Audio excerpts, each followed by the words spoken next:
love and charity, one towards another, through Jesus Christ our Lord. Amen.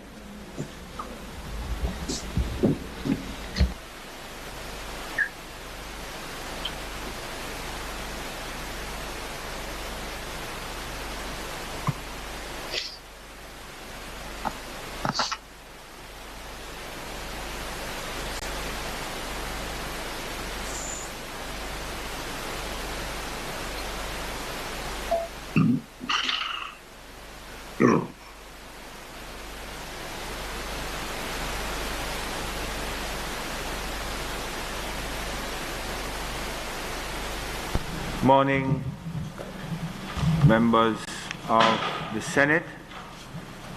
This meeting of the Senate of June 4, 2021 is called to order. And before we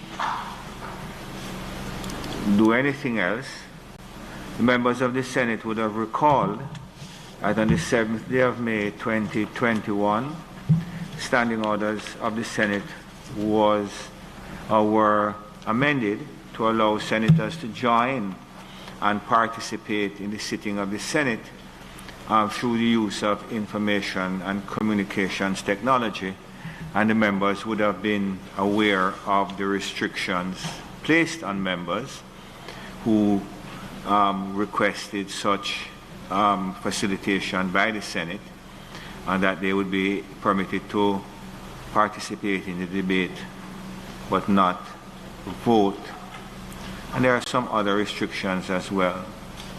Our members would have also recalled that the new provisions of the Standing Order 82B require such senators to seek permission of the President and the consent of the Senate who are present in the chamber to join, to participate in the meeting remotely. We have received requests from 3 members of this Honorable Senate: Senator Aubin Hill, 4 members, did I say 3?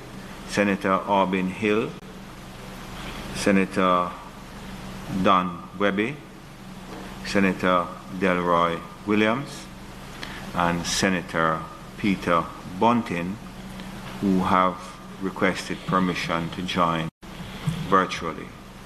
I say without hesitation that I have agreed for all 4 persons to join virtually, but I indicate that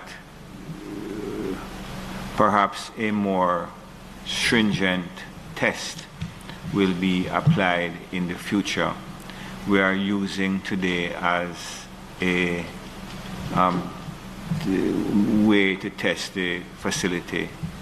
I know that Senator Hill, for example, who we are seeing there now, is in quarantine.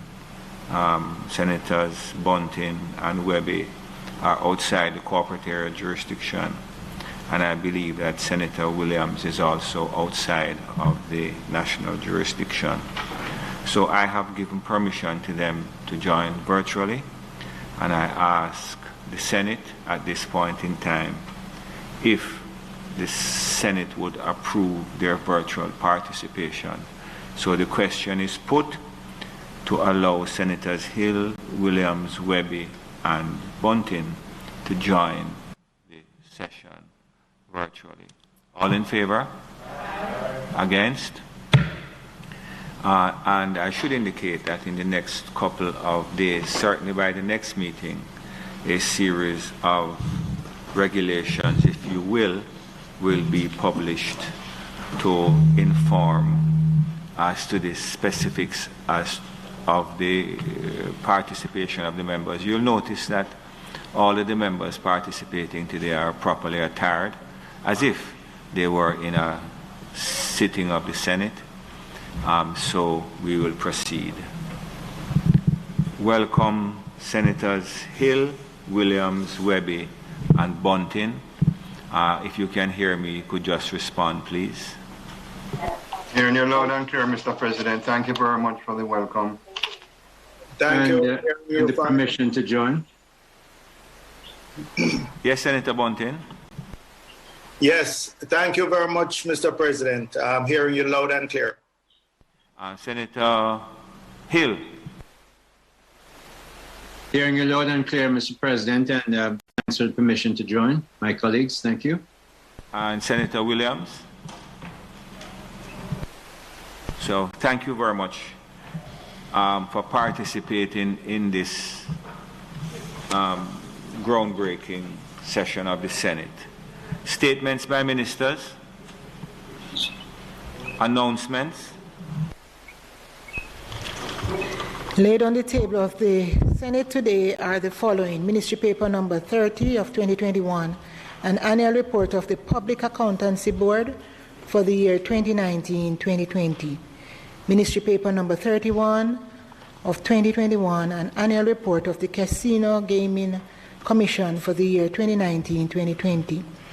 Ministry Paper number 32 of 2021, and report of the University of the West Indies Chancellor's Commission of Governance of the University of the West Indies dated July 2020, and the final project report diagnostic of the University Operating Model dated March 2016. Annual report of the Jamaica Fire Brigade for the years 2013, 2014, 2014-2015, and 2015-2016. Annual report of the Rural Water Supply Limited for the year 2018-2019. Annual report of the National Solid Waste Management Authority for the year 2019-2020. Annual report of the Jamaica Promotion Corporation, JAMPRO, for the year 2018-2019. The Integrity Special Report of Investigation concerning allegations of irregularity in the use of the required material in the construction of drywall, partitions, and ceiling boards for the renovation and expansion of the Physiotherapy Department, University Hospital of the West Indies, and the Conch Export Levy Rate of Levy Order 2021 and resolution under the Conch Export Levy Act. Unleash the spark of genius embedded in our people into innovation, entrepreneurship.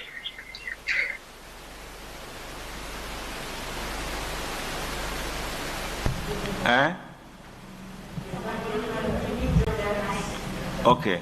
Members, please remember who are joining virtually, remember to mute your mics, please, when you're not speaking with us. Thank you. Bills brought from the Honorable House of Representatives.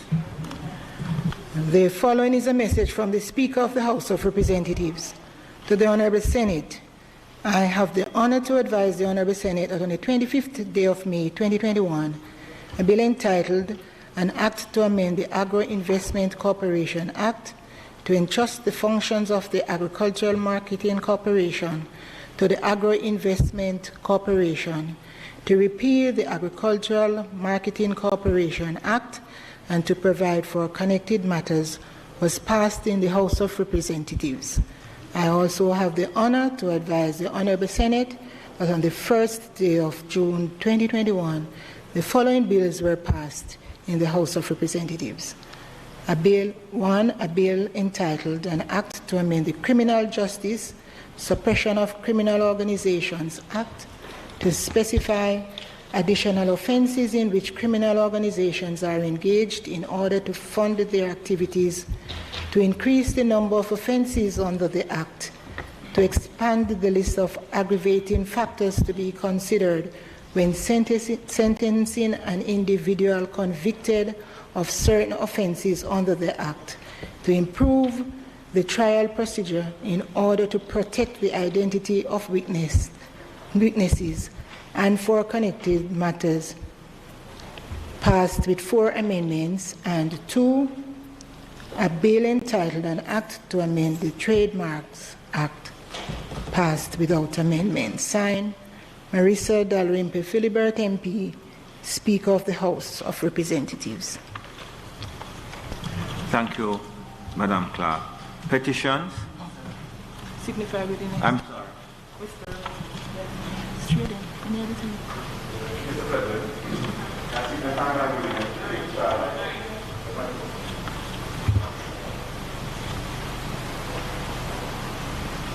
Mr. President.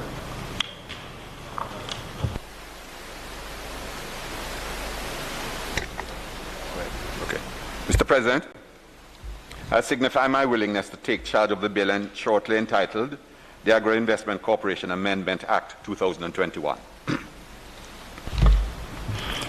A bill shortly entitled the Agri-Investment Corporation Amendment Act 2021 for the first time. Mr. President, I beg to give notice of the second reading of the bill.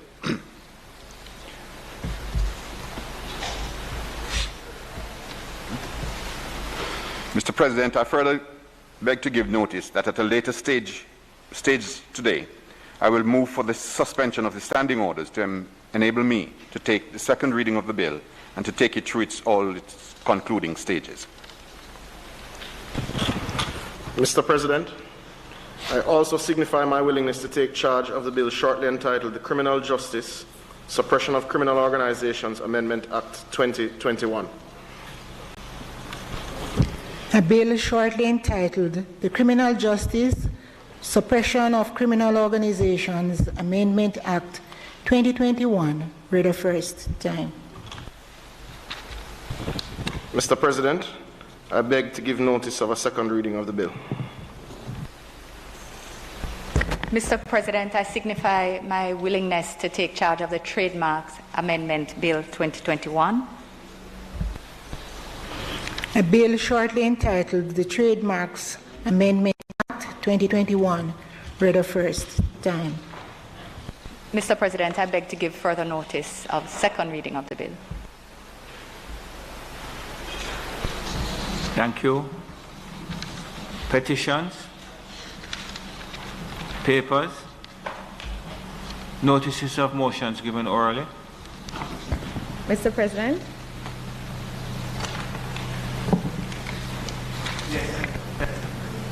Mr. President, I beg to give notice that at the next sitting of the Senate, I will move the following motion.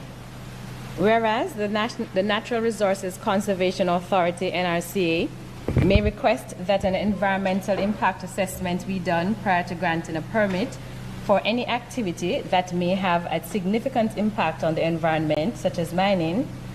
And whereas the NRCA is charged to regulate the environmental impact assessment process for environmental permits, and whereas there are no regulations in law governing the conduct of environmental impact assessments, and whereas environmental impact assessments are governed by the internal procedures developed by the National Environmental Planning and Planning Agency, and whereas there has been much public outcry about how environmental impact assessments are conducted, and whereas a review of the NRCA Act has not been done in excess of 10 years, and the Act is in need of urgent revision and modernization, be it resolved that the Senate urge the government to move to amend the NRCA Act in order to significantly improve its effectiveness, to undertake a national discussion on the role, function, and importance of the NRCA,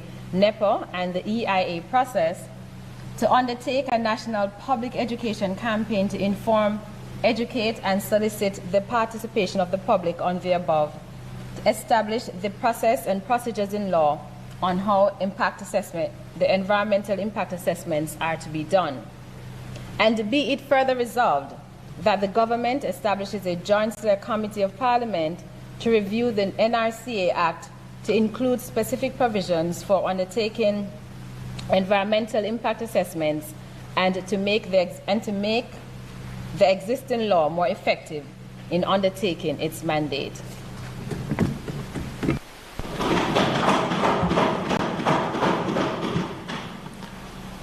Thank you, Senator Fraser-Vins. Questions and answers to questions?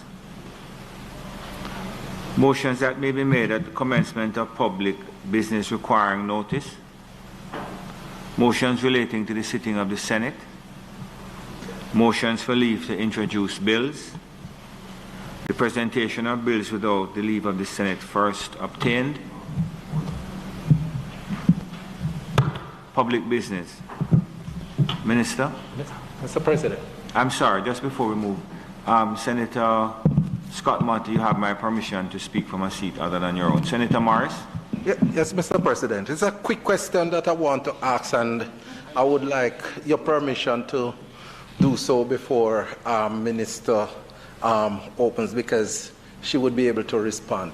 Mr. President, generally, we would have, after the Governor General's throne speech and the budget debate, we generally have a motion carried for the State of the Nation debate in the Senate, and I would like to find out how soon will that motion be taken in the Senate so that we can start that process.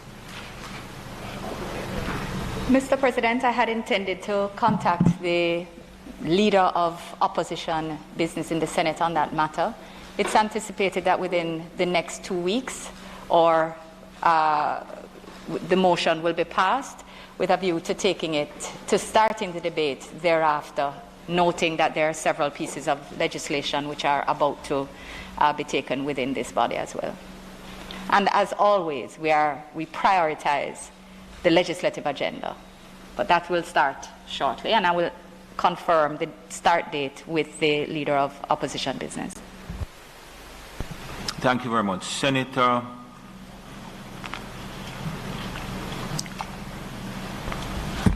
Minister Campbell. Thank you, Mr. President.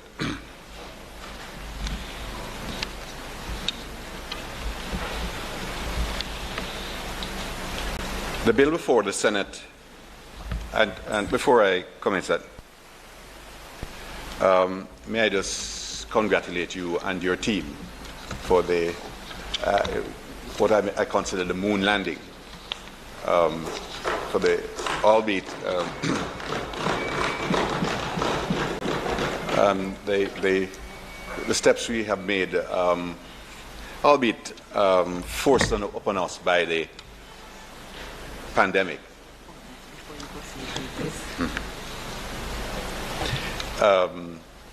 That we have made some progress, and I sincerely hope within the coming months that we'll be able to conclude those discussions and to take us to a place where we're better able to manage our business. Mr. President, I now move for the suspension of the standing orders to enable me to take the second reading of a bill entitled An Act to Amend the Agri-Investment Corporation Act to entrust the functions of the Agricultural Marketing Corporation to the Agri-Investment Corporation, to repeal the Agricultural Marketing Corporation Act, and to provide for connecting matters, and to take it through all its concluding stages.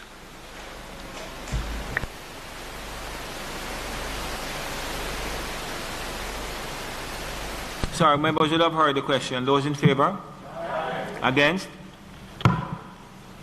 And as we are going along, members who are joining us have not been able to see the chamber, but a link is being sent to them now for them to see the chambers. They are hearing but not seeing. Very well, Mr. President.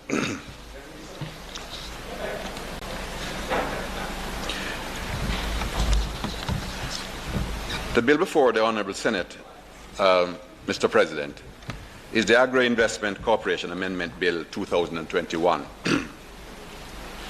By way of background, the bill was debated in the House of Representatives and passed without amendment on May 25, 2021. On that date, the bill received the full support of the opposition spokesman on agriculture. By way of relevant background, Mr. President, the Cabinet, by its decision number 8 of 2018, dated March 6, 2018, among other things, granted approval for the repeal of the Agricultural Marketing Corporation Act 1963 and the transfer of the title and assets of the Agricultural Marketing Corporation to the Agri-Investment Corporation. The Cabinet also approved the issue of drafting instructions to the Chief Parliamentary Council, as well as the amendment of the Agri-Investment Corporation Act in order to provide, one, for the management of a pool of funds, inter alia, and any provisions required to empower the Agri-Investment Corporation to perform the functions presently undertaken by the Agricultural Support Services and Productive Projects Fund, and to increase the complement of the board to a minimum of 6 and a maximum of 12 members instead of the existing complement of a minimum of 4 and a maximum of 8 by virtue of Section 3(1) of the Act, and to provide for the qualification of board members to include proficiency in matters relating to property management, procurement, accounting, and auditing, to augment those previously contained therein, that is to include agriculture, finance, or administration, stipulated in Section 3(2) of the Act. Notwithstanding the foregoing decision of the Cabinet, on April 1, 2020, when the initial draft bill was considered by the Legislation Committee of Parliament, the decision was made for certain changes to be made as follows: that the board complement of the Agri-Investment Corporation be not less than 7, no more than 13, that the categories of persons who may comprise the members of the Agri-Investment Corporation should not be closed, but instead be non-restricting, a provision that any regulations made be subject to affirmative resolution, and the corporation in exercising its functions be specifically made to be subject to the Public Bodies Management and Accountability Act and the Financial Administration and Audit Act. By way of a further decision, Cabinet Decision number 14 of 21, dated March 22, 2021, Cabinet granted approval for the bill to be introduced in the Houses of Parliament. Mr. President, the Agri-Investment Corporation, formerly the Agricultural Development Corporation, was established under the Agri-Investment Act in 2010, which was formerly the Agricultural Development Corporation of 1952. The Agri-Investment Corporation Act was enacted in 2010 to give effect to a name change to the Agricultural Development Corporation Act in order to provide for the Agri-Investment Corporation in law. The Agri-Investment Corporation is an agricultural investment facilitation, advisory, and management company which functions as the business facilitation department within the Ministry of Agriculture and Fisheries, with a focus on agricultural investment promotion and facilitation, project development, and market development. The term Agri-Invest covers the investment chain from the identification of opportunities through feasibility studies, due diligence, and business planning, to fundraising, project management, long-term business performance monitoring, and technical support. Mr. President, the Agricultural Marketing Corporation was established under the Agricultural Marketing Corporation Act 1963 in order to establish and maintain an efficient system of marketing for agricultural produce by securing the most favorable arrangements for the purchase, handling, sale, and exportation of agricultural produce pursuant to Section 4 of the said Act. However, since 2009, the Agricultural Marketing Corporation has been without a board of directors or any management staff, during which time its operations have been undertaken by the Agri-Investment Corporation. Mr. President, the Agri-Investment Corporation plays an integral role in Jamaica's agricultural sector, and it has been on a drive to consolidate its efforts around the creation of a modern business model. Currently, the Agri-Investment Corporation is carrying the Agricultural Marketing Corporation as a charge on its budget. However, there is no evidence that such fiduciaries were established. It should be noted that the merging of the Agri-Investment Corporation with the Agricultural Marketing Corporation is consistent with the public sector master rationalization plan, which is aimed at creating a more efficient and effective public sector by merging public bodies which share synergies of functions and resources. This position is further justified on the ground that the Agri-Investment Corporation has been conducting the functions of the Agricultural Marketing Corporation, which has been without a board since 2009. The proposed amendment to the Agri-Investment Corporation Act will seek to increase the efficiency of the board in light of the expansion of the functions of the corporation. This would result in better management of the corporation in accordance with the requirements of the Financial Administration and Audit Act and the Public Bodies Management and Accountability Act. The bill therefore seeks to, 1, to formalize the relationship between the Agri-Investment Corporation and the Agricultural Marketing Corporation by amending the Agri-Investment Corporation Act to entrust the functions of the Agricultural Marketing Corporation to the Agri-Investment Corporation and repeal the Agricultural Marketing Corporation Act. And 2, to strengthen the effectiveness of the Agri-Investment Corporation by increasing its membership and diversifying the qualification and skill sets of the members. And 3, to further increase the functions of the Agri-Investment Corporation, including empowering the entity to mobilize, manage the pool of funds to be used to enhance the competitiveness of Jamaica's agriculture in domestic and global markets. In the circumstances, Mr. President, I ask this Honourable Senate for its full support in passing the Agri-Investment Corporation Amendment Bill 2021. I will now take this Honourable Senate through a clause-by-clause analysis of the bill. The bill commences with the long title, An Act to Amend the Agri-Investment Corporation Act to entrust the functions of the Agricultural Marketing Corporation to the Agri-Investment Corporation, to repeal the Agricultural Marketing Corporation Act, and to provide for connecting matters. Clause 1. This clause provides a short title of the bill, and it indicates how the bill is to be construed when read, and that is for the bill to be read as one with the Principal Act. Clause 2. This clause proposes to amend Section 2 of the Principal Act by inserting definitions for agricultural produce and functions. Clause 3. This clause proposes to amend Section 3 of the Principal Act by deleting subsections 1 and 2 and replacing the foregoing sections with new provisions. The proposed new subclause 1 establishes the body called the Agri-Investment Corporation, consisting of the chairman and the deputy chairman, and such other members not being less than 7 nor more than 13. The proposed new subclause 2 stipulates that the members of the corporation, including the chairman and the deputy chairman, shall be appointed by the minister from amongst persons appearing to him to be qualified and who have experience in a profession, occupation, or discipline relating to agriculture, finance, administration, property management, procurement, accounting, auditing, or a profession, occupation, or discipline which the minister considers relevant to the advancement of the functions of the corporation. Clause 4. This clause proposes to amend Section 5 of the Principal Act, which deals with procedure and meetings of the corporation, at subsection 4 thereof, by deleting the word 4 and replacing it with 7, which would now indicate that the quorum of the corporation shall be 7, including the chairman and the deputy chairman. Clause 5. This clause proposes to repeal Section 7 of the Principal Act, which deals with the appointment of officers and servants, and substituting it with provisions dealing with the appointment and employment of officers and employees.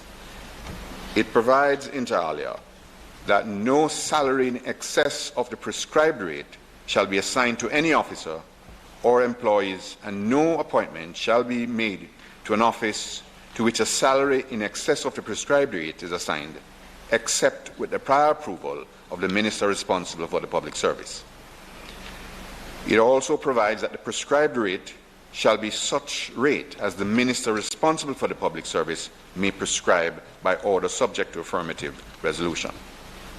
It further provides that the Governor-General may approve, subject to such conditions as may be imposed by him, the appointment of any officer in the public service of the government to any office with the corporation, and such officer so appointed or so employed in relation to other rights as a public officer shall be treated as continuing the service of the government. Clause 6. This clause proposes to amend the Principal Act by inserting a new Section 7A dealing with pensions, gratuities, and other retirement benefits. The clause provides, inter alia, that in relation to officers and employees of the corporation, with the approval of the Minister with responsibility for the public service, may enter into arrangements or make regulations regarding schemes under insurance policies or otherwise. The clause also requires the corporation to make provision for medical benefits, pensions, gratuities, and other retirement benefits or disability or death benefits. The arrangements entered into or regulations made by the corporation may also include a grant of the benefits to the dependents and the personal legal representatives of the officers and employees. Clause 7. This clause proposes to repeal Section 8 of the Principal Act, which deals with the functions of the corporation, and substituting it with new provision which also addresses the functions of the corporation. The proposed new Section 8 mandates the functions of the corporation, which include, among other things, as follows: to stimulate, facilitate, and undertake the development of agriculture in Jamaica, to mobilize and manage a pool of funds to be used to enhance the competitiveness of Jamaican agriculture in the domestic and global markets,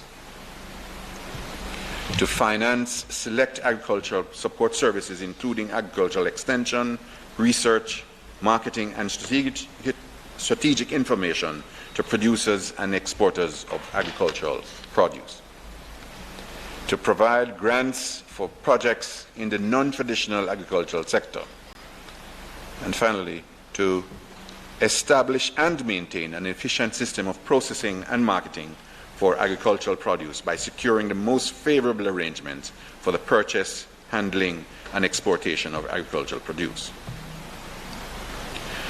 The corporation is also charged with the functions to provide and maintain adequate marketing outlets for agricultural produce, to buy and sell agricultural produce, and to provide for the collection, transportation, storage, grading, packing, and the processing of agricultural produce. The corporation, subject to the Public Bodies Management and Accountability Act and the Financial Administration and Audit Act, may also receive contributions or donations of money or other property of any kind from national or international sources, and is required to deal with such money or property pursuant to any trust, terms or conditions imposed by the donor. The corporation may lend or advance money upon which such security that is considered proper or without taking security. In general, the corporation can do all such things it considers necessary or expedient for the purpose of carrying out its functions. And any property of the government vested in the Commission of Lands or the Accountant General and copied, utilized, or enjoyed by the Agricultural Marketing Corporation before the commencement of this current Act, and all interest, rights, and easements relating to the said property shall, without conveyance, assignment, or transfer, belong to and be vested in a corporation, that is, the Agri-Investment Corporation, and the foregoing is subject to, inter alia, all or any trust, and to all debts, liabilities, and obligations affecting the said property. The bill concludes with a memorandum of objects and reasons. I now invite members of the Senate to make their contribution to the debate. Thank you, Mr. President.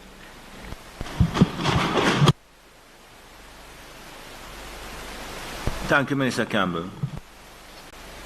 Mr. President.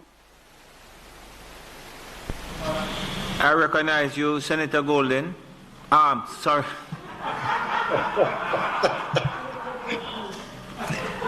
I recognize you, Senator Bunting. Thank you. Thank you, Mr. President. Mr. President, I'm honored to have the privilege of being the first senator to participate in a debate virtually. And in addition to that, I, as you know, Mr. President, have deep roots in the agricultural sector. My family has 3 generations of farmers, starting with my father, then my brother, and now my nephews. In addition, my father was, in the 70s, the chairman of the Agricultural Development Corporation, which, as Minister Campbell pointed out, was the predecessor institution of the Agricultural Investment Corporation. And so I well recall in the 70s when the then Michael Manley administration had put a great deal of reliance or a great emphasis on self-reliance and on eating what you grow and growing what you eat. I believe that was the first time that that slogan was used, although it has been used subsequently. And so he put a great emphasis on the Agricultural Development Corporation and the Partner Agricultural Marketing Corporation. My own father was, in a sense, a pioneer in the dairy industry. He imported and installed the first rotary herringbone milking parlor in the Americas. It was very high-tech at the time. It had automated feeders, automated entry and exit of the milking cows, automatic cluster removal, etc. In fact, I recall as a child when Raul Castro, then Minister of Agriculture of Cuba, visited Jamaica, he was taken to my father's farm to show where we had reached in agriculture, in particular in the dairy sector. So it was natural for the Michael Manley administration to tap his expertise in that area. And I remember him putting in a phenomenal amount of time as a volunteer in the Agricultural Development Corporation and the wider sector. Regrettably, as we know, as we all know, particularly someone like Senator Webby would recall, that when a number of our multilateral borrowing agreements required us to either eliminate or drastically remove tariffs on imported agricultural products, and a lot of dumped milk powder ended up in the market and virtually destroyed the dairy industry. Interestingly, at the time, the Anti-Dumping Commission did a study which showed that at the farm gate, Jamaican dairy farmers were as productive as European dairy farmers or even New Zealand dairy farmers. But because of the heavy export subsidies which they enjoyed and other subsidies, they could then land it in Jamaica in powder form, cheaper, on a liter equivalent or quart equivalent basis than the local farmers could sell. And even though there was an award of a countervailing tariff by the Anti-Dumping Commission, it was never imposed by the government. And we saw generations of genetic breeding, the work of Dr. T.P. Leckie, and many other farmers like my father who had decades of breeding the Jamaica Hope dairy cattle, and which was perfectly adapted to our environment. And we saw most of that ended up in patties. So most of that breeding stock ended up in patties because there was just no viability in the dairy industry at that time. Today, I think the dynamics have changed, and once again, there is potential, but it's going to take decades to build back the breeding herds and the milking herds for us to compete there. So the lesson that we must learn is that agriculture is unlike many other industries. You can't turn off the tap and turn back on the tap. For many sectors of agriculture, it requires tremendous lead time, years to build the capacity and increase production. So that is why, Mr. President, the opposition welcomes this bill, which is modernizing the institutional infrastructure to support agriculture and to support farmers at the end of the day. Because although it's a public sector institution, we rely on private sector farmers to do the actual production. Now, in my father's time, farming was a vocation. If you ask my father, what he did, he would say he was a dairy farmer. He identified as a dairy farmer. Subsequent generations, my brother and my nephews, they think of themselves more as agribusinessmen. They're much more business-oriented. They maintain proper management information systems.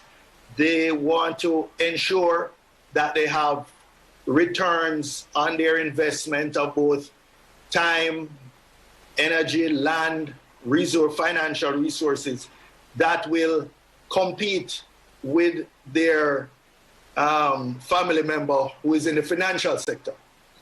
And therefore, they have taken a much more sophisticated approach to agricultural production. They moved on from dairy, and my brother is now one of the leading fish farmers in Jamaica. And I'm impressed by the level of statistics that he can give you, spanning literally decades on his production information for each pond. The feed conversion ratios, the growth rates, etc. What we need now is a public infrastructure, public institutional infrastructure that transitions to this 21st century farming sector, transitions to suit the needs of the 21st century farmer, who relies tremendously on technology, on management information systems. And from the public sector point of view, accurate, timely statistics are critical. And we do have some concerns, or the sector does have some concerns around the reliability of much of the data collected. I believe it's by RADA, the extension officers there, that a lot of this information is perhaps double counted. And I'm not saying this to cast any aspersions on anybody or whether at the policy level or the administration level, but because of the way, the perhaps dated and infrequent way we go around collecting this information. If, for example, a farmer had a herd of sheep in Clarendon, sold it to a farmer in St. Elizabeth, and then who a couple years later sold it on to a farmer in Westmoreland, quite likely this herd of sheep would get counted in all three parishes. Because if you follow how these statistics are collected, they only seem to be added. You never seem to see them subtracted. I know oftentimes production which takes place on the borders of parishes are often claimed by each parish, because of course the RADA extension officers want to show that their parish is producing well. So I think we have to relook at how we do this collection of data. I believe this will fall under the new mandate of the Agri-Investment Corporation. I don't know how they're going to deconflict their extension services with those provided by RADA. And perhaps the Minister in his closing can help us with that. But, Mr. President, the pandemic presents us an opportunity to once again look at this whole issue of food security. The logistical challenges that we've had importing even basic food items and inputs for our manufacturers. And this is not something unique to Jamaica, worldwide. The cost of shipping containers from China, for example, went from less than $3,000 per 40-foot container to, I think at one time it was over $10,000 per 40-foot container.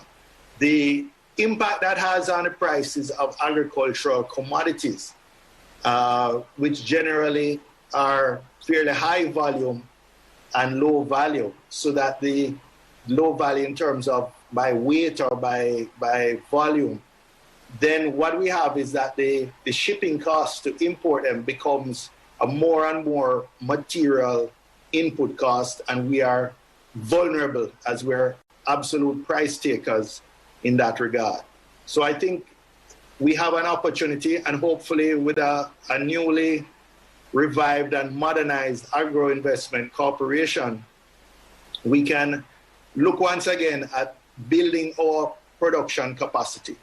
I can tell you, again, just citing from my family's involvement in tilapia production, during the course of the pandemic, their sales and, well, their production and sales have increased by approximately 50%. That is a phenomenal opportunity. Very few businesses, particularly agricultural producers, have been able to ramp up production in response to changing consumer purchasing habits so quickly. And I think it bodes well, not just for the inland fisheries, but for agriculture more widely. The final point I'd like to make, Mr. President, and really more so a question or clarification for the Minister, is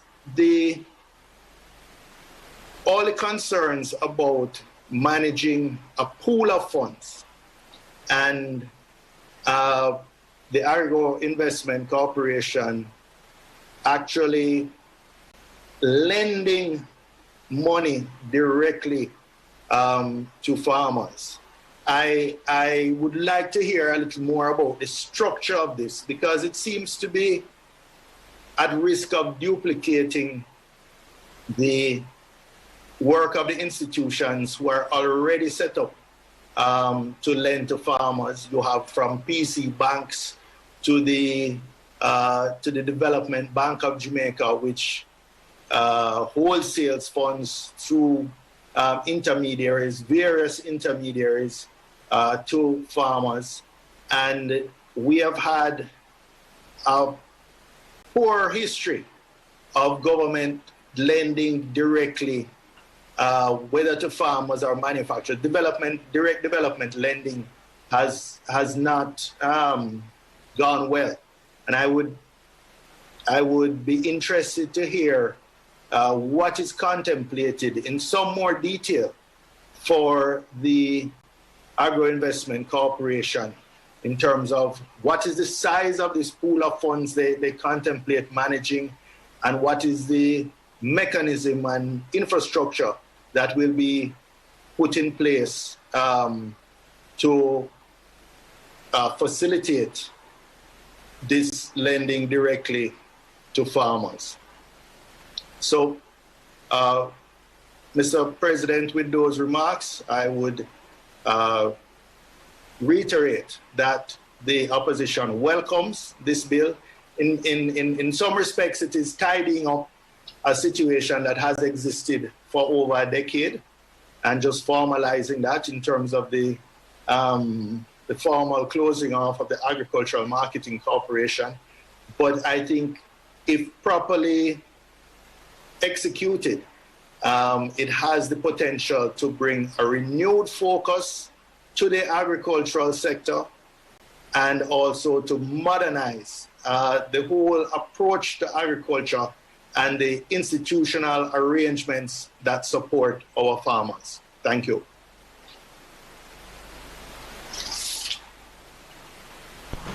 Thank you very much, Senator Bunting. Senator Campbell Rodriguez. Thank you, Mr. President.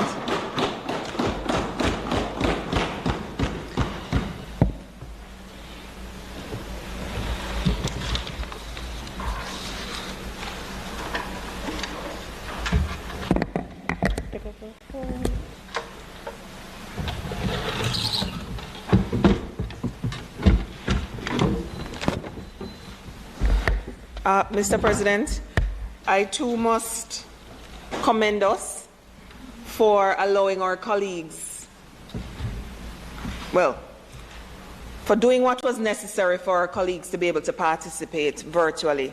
And as someone who sits on that committee, the Standing Orders Committee, which worked on that, I am quite proud of the fact that we have been able to do this. But, Mr. President, I rise in support of the bill before us. At heart, I'm a farmer. I'm a traditional farmer at heart. I want to raise goats and sheep. Yes, like my colleague across the floor there. I want to grow herbs.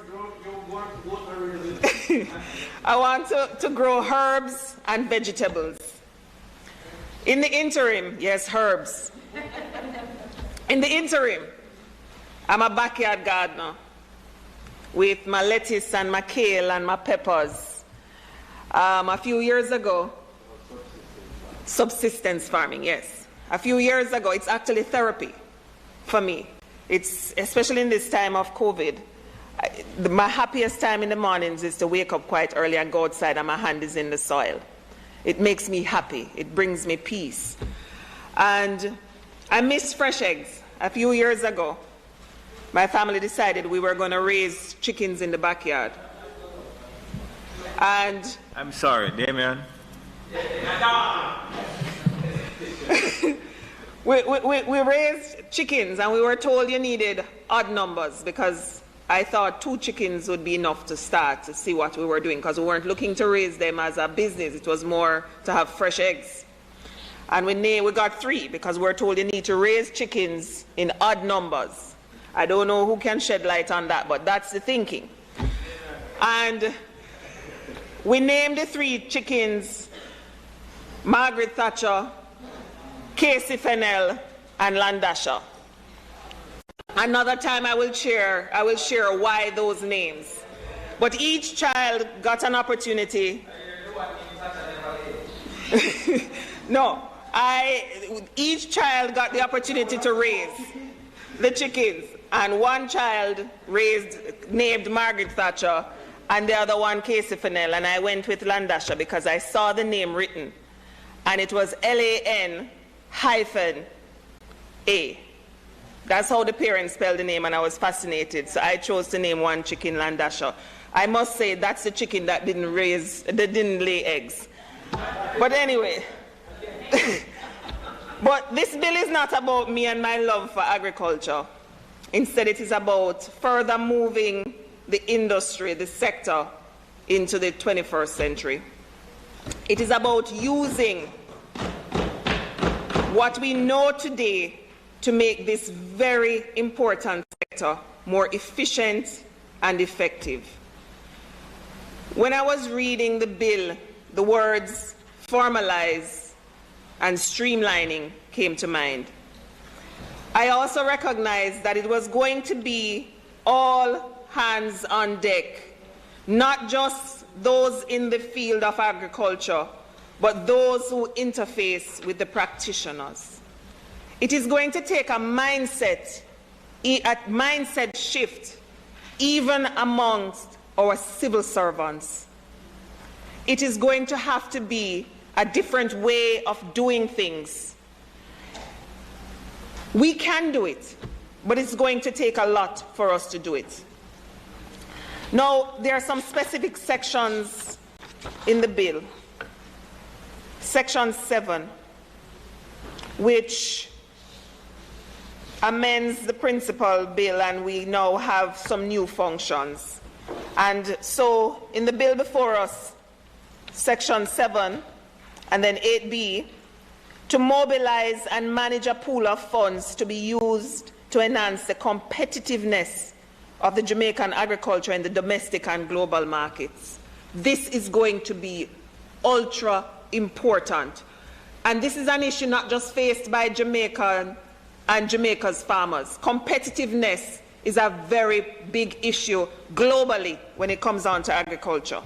We move down to D, to provide grants for projects in the non-traditional agricultural sector. And this is important because this is where we're also going to attract new players into the market. And when you introduce new players into the market, yes, there are risks, but there are also advantages where new thought processes will come into play, new ways of doing things will come into play. And so it is very important that we ensure that the non-traditional sectors within agriculture are taken into account. Now, we move on to G, to establish and maintain an efficient system of processing and marketing for agricultural produce. And when I read it, Ghana came to mind.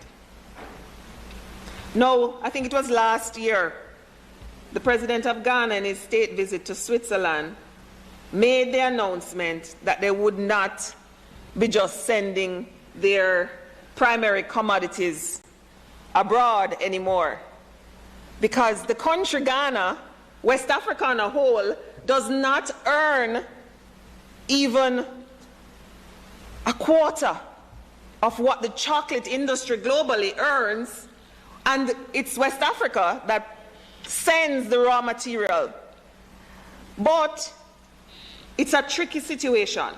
And when I read G, I said to myself, are we thinking about this aspect of it? Are we thinking about, because you have to make a choice between generating revenue from primary commodity, the exportation, or adding value to products locally, which, when you add value to products locally, it takes time to build up, you don't immediately earn foreign exchange.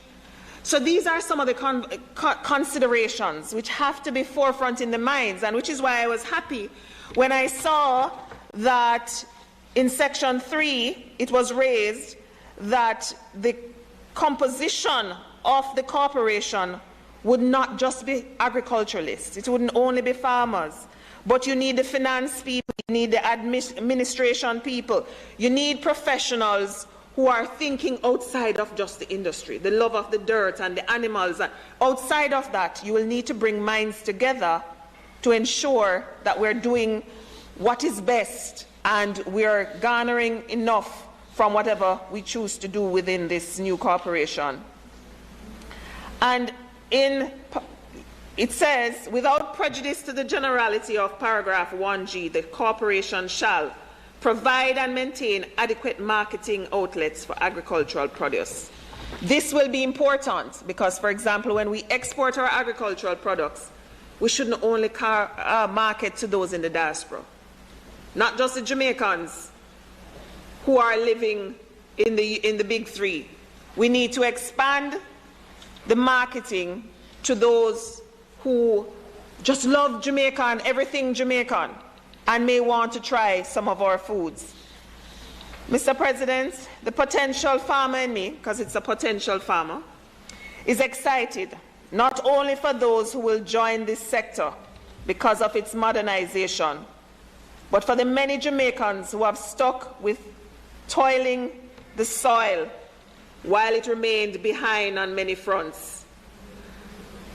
A new day is dawning for agriculture, and oh, what a time it is to know that agriculture will recover stronger and more resilient.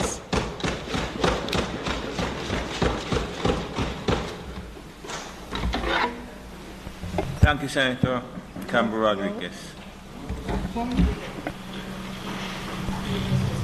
I recognize you from a different seat other than your own. Thank you, sir. Senator Crawford.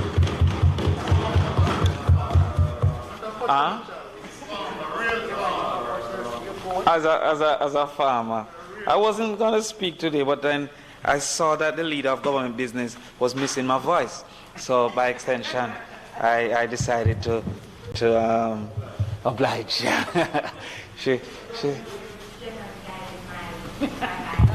Yes, by your interest, indeed, yes. Mr. President, I decided to speak today because I have found it to be a misleading but reinforced statement that Jamaica cannot compete in agriculture. Indeed, we may not be able to compete very well on price in agriculture, but no, not from the member, generally, yes. I don't want it to be misunderstood that it is by the member. It is a generally reinforced statement, especially when it comes to importation, that Jamaica cannot compete. There is a competition based on price that economies of scale have often caused for our inability to compete on price. There are farms in some places like Brazil bigger than some parishes that we have. And because of the mechanization and automation that is coming within agriculture, even more so, it is causing for scale to be an important consideration in cost containment and by extension, price offering. It has led, therefore, for countries like ourselves to have to focus on quality. And Jamaica can more than compete on quality. However, misinformation has caused for the quality component to not be sufficiently ingrained in the public, even locally, and also overseas. Misinformation, for example, within a sector that the senator states that she is planning to go into and is needed in that sector. We welcome you into that sector of goat raising. Yes. And it is because we actually import almost 80% of what we consume as curry mutton, over $2 billion or 110,000 carcasses of animals are imported. And the price of foreign mutton is actually very much less than the price of local mutton. Except that foreign mutton is a totally different animal than goat. Foreign mutton is actually properly termed mutton, because that is sheep. And goat is chevron. So actually goat meat have less fat. Goat meat have more taste because of a higher bone to meat ratio. And goat meat is often younger than foreign mutton, which is the rejected mother of the lamb market.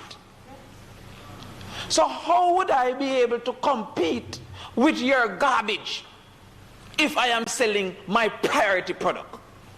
So what happens is within the lamb industry, you have a set of mothers for a particular period of time, because in the Western and the bigger countries they eat lamb. The lamb is a baby sheep. That lamb is produced by a mother sheep. That mother sheep, after a while, is no longer an efficient producer of baby sheep. And so that lamb, that mother sheep, is then sold as mutton.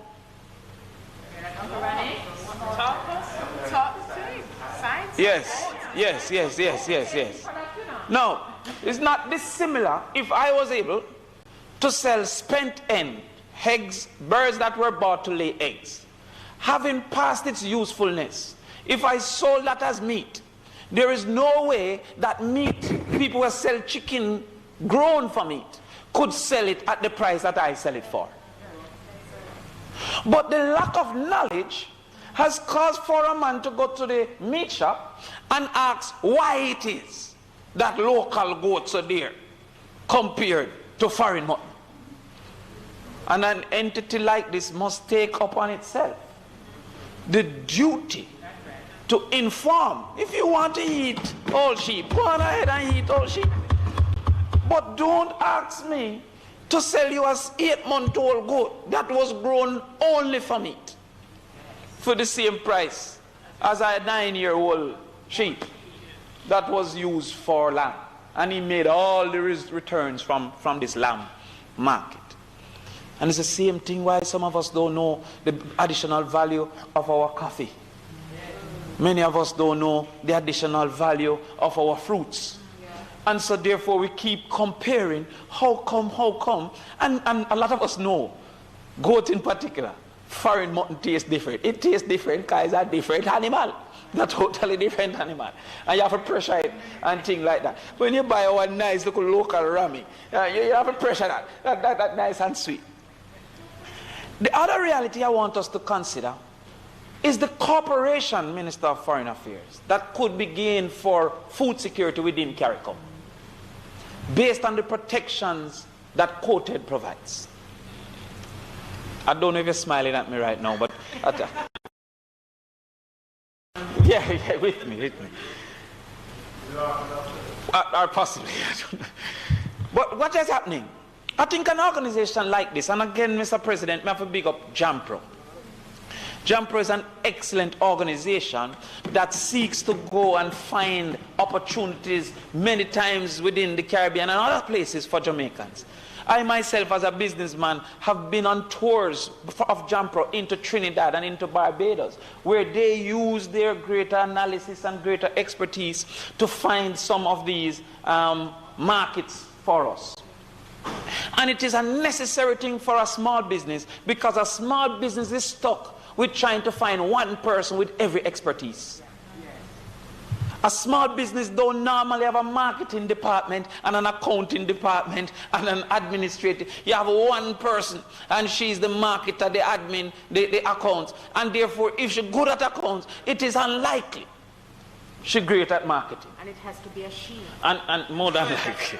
Well, Senator Brian will tell you, the University of the West Indies now is at 17% male. And that is another time that we have to intervene in that reality. And Senator Samuda will tell you that the prison is almost also 80% male. So the university is 17% male and the prison is 80% male. We have to intervene.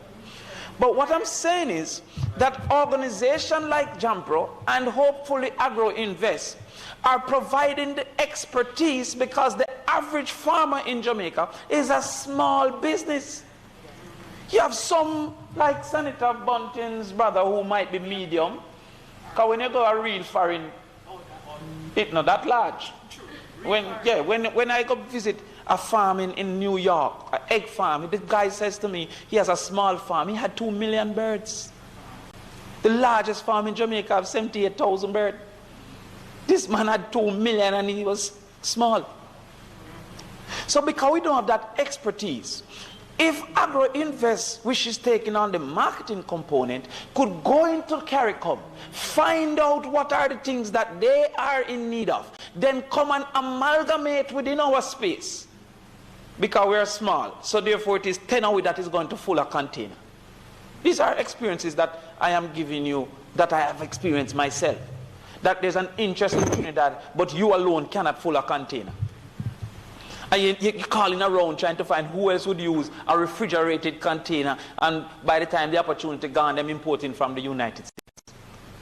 If Agri-Invest could take on that jumper role for agriculture, to go out into the spaces and find those opportunities, especially within CARICOM, because the price component is less of a deterrent, because there's a protection if Jamaica can prove itself able to provide X% of CARICOM's demand. We're looking at it for egg powder now. It's used in the baking sector. We're looking at it for honey now. Jamaican honey. I mean, If you go into bees now, you can't get enough honey. You cannot, as it comes itself. I'm telling you that. I'm telling you that.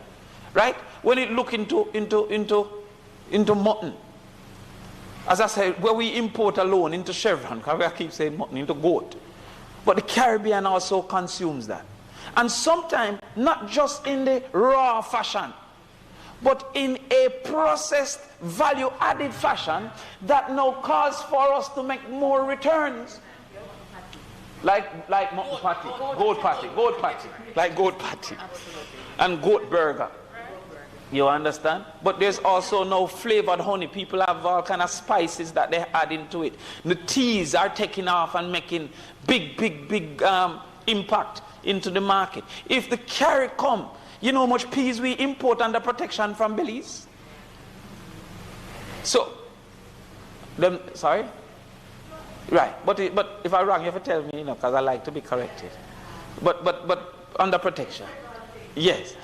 But if we could export back to Belize some of our things, we import some things from Trinidad, if we could export back to Trinidad. But if this organization could seek those opportunities, seek those areas that they're trying to find vendors for, and then create an amalgamation, a center for all the small people to come into those markets, it would be great.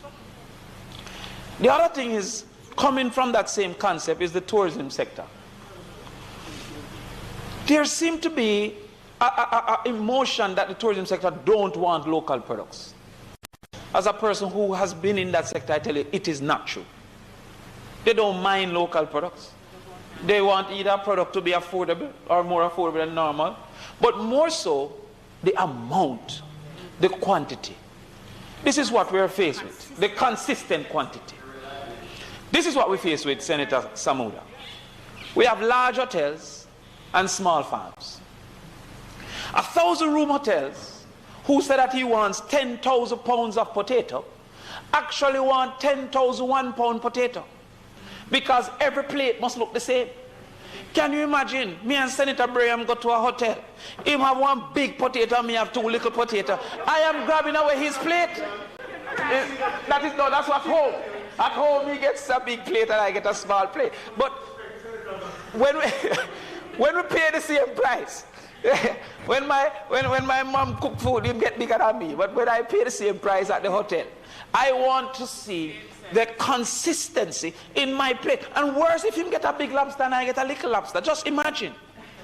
So therefore, what happens now, Senator Longmore, is that if the hotel needs a 10,000 1-pound potato, that farmer likely have to go have 100,000 pounds to pick out 10,000 1-pound potato. Because all potato don't just grow 1 pound. And so what you have now is that many of our farmers might say, may have 10,000 pounds, but you not have 10,000 1 pound. If we had an amalgamation system that was coordinated and organized, like AMC, I can tell you about a big wholesale in Jamaica that none of us as goat farmers can supply the goat that they want. None of us. Them want so much goat that all we do is cut our yaya for them. Because everybody call them, you know. As you buy a goat, you call them. And when they say, I want X pound, they say, all right, I'll get back to you. And so, what happened now? Now is 110,000 carcass. You're all welcome. None of yes, and $1,000 per pound. So what I'm saying is that for the hotel industry, what we suffer as farmers is that there are some private persons who then become intermediaries and then now impose upon us the power of intermediary and take all the profits. And so we end up prefer not sell than to sell the intermediary because of the profit portion that they claim. Government could intervene and do that on our behalf. The final thing, Mr. President, is as it relates to I don't want to speak to the feed. Well, I'll speak to that first. We often hear Senator, that there is a glut of certain vegetables in our market. And that's because a 6-week thing, every man seeking an opportunity. When there's a high price, every man jump in, and in 6 weeks, there's now a glut.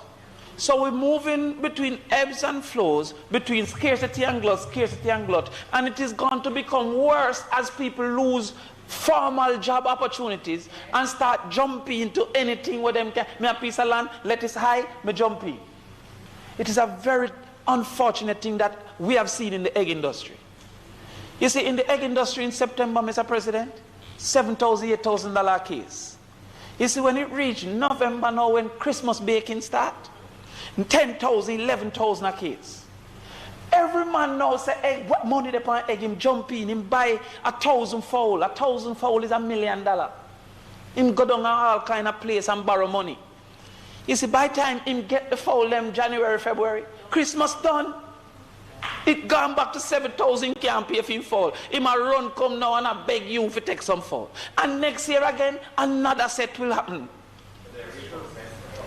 Well, they're asking for established farmers now to buy the fowl off of them.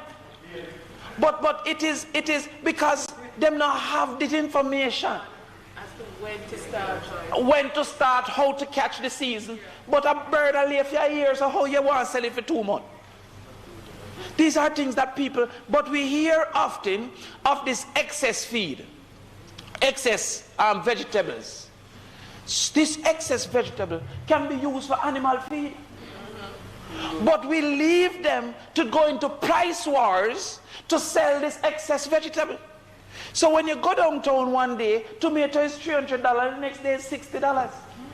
If you had a system that took excess vegetables, you will stabilize the price and you will provide a cheap feed for those who are doing animals. But there is no coordinator. Well, I see Senator Braham is looking so proud right now. He didn't know that I was a farmer of great repute. If they could do that, it would become a great benefit to us as well. The last thing I'd like for government to look at, and Senator, I'm sitting in his seat, Senator Bunting spoke to it, and he spoke to the loans. There's a concept that we call the long-run cost curve. In the long run, your knowledge and experience reduce costs automatically. I'll make a simple example. The first time your mom taught you how to make dumpling, most of the flour waste. By the time you need it, it's too soft. You throw in some more flour, it's too tough. You throw in some more water, it's too soft. Then your face and your shoes and everything have the rest of the flour. I was learning. But when my mother make dumpling, she don't even have to wash the pot, you know. She need out the entire flour out of it. Yes, it's a thing. And many of the senators now having gotten experience. When my mother cooking Sunday dinner, she go to bed, you know. Me have to stand up over it and keep joking it, you know. Imagine if the both of us were chefs. I would be a very expensive hire, and she would be at a low cost hire. So therefore, I would never get the job. Right. Some of the time when we hear our young people quarreling, it is for that reason why experience is asked for within companies. Is the long-run cost curve. Over time, your costs reduce. The government have to consider that for people who are breaking frontier and going into things. You know how much goat me lose because I lack of knowledge? But gain knowledge from losing. But hopefully, me not out of business by the time me learn.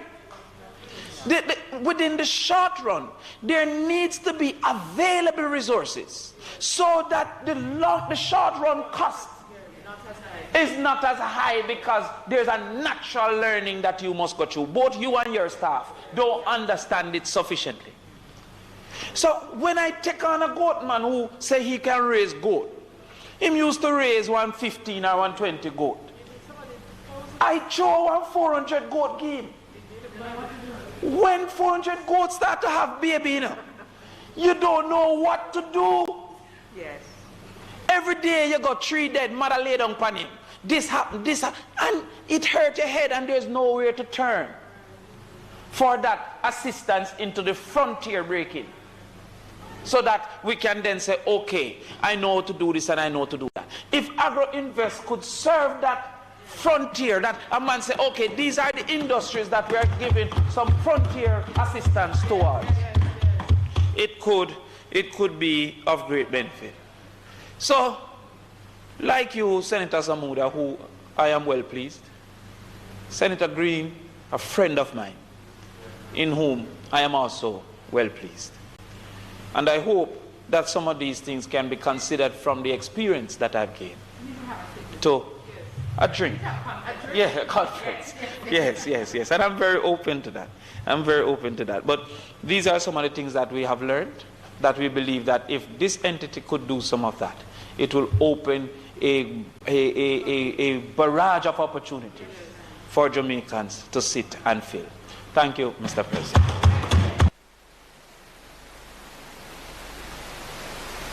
Thank you, Senator Crawford. Senator Gill.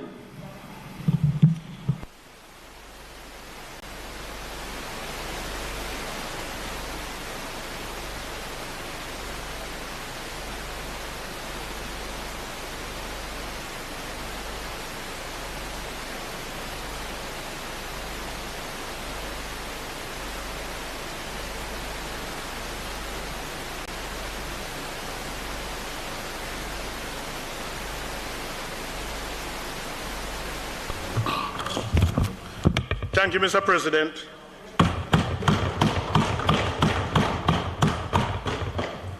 President, I rise today to participate in this debate in which the government has established a proposed bill to merge the Agri-Investment Corporation with the Agricultural Marketing Corporation.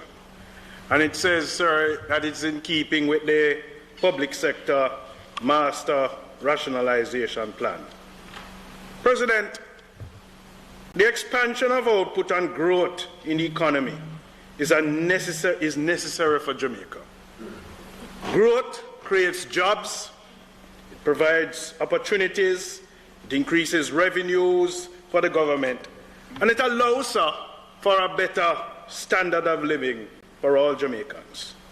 We know that economic growth, however, depends on the ability of small and medium-type businesses to thrive and to be competitive.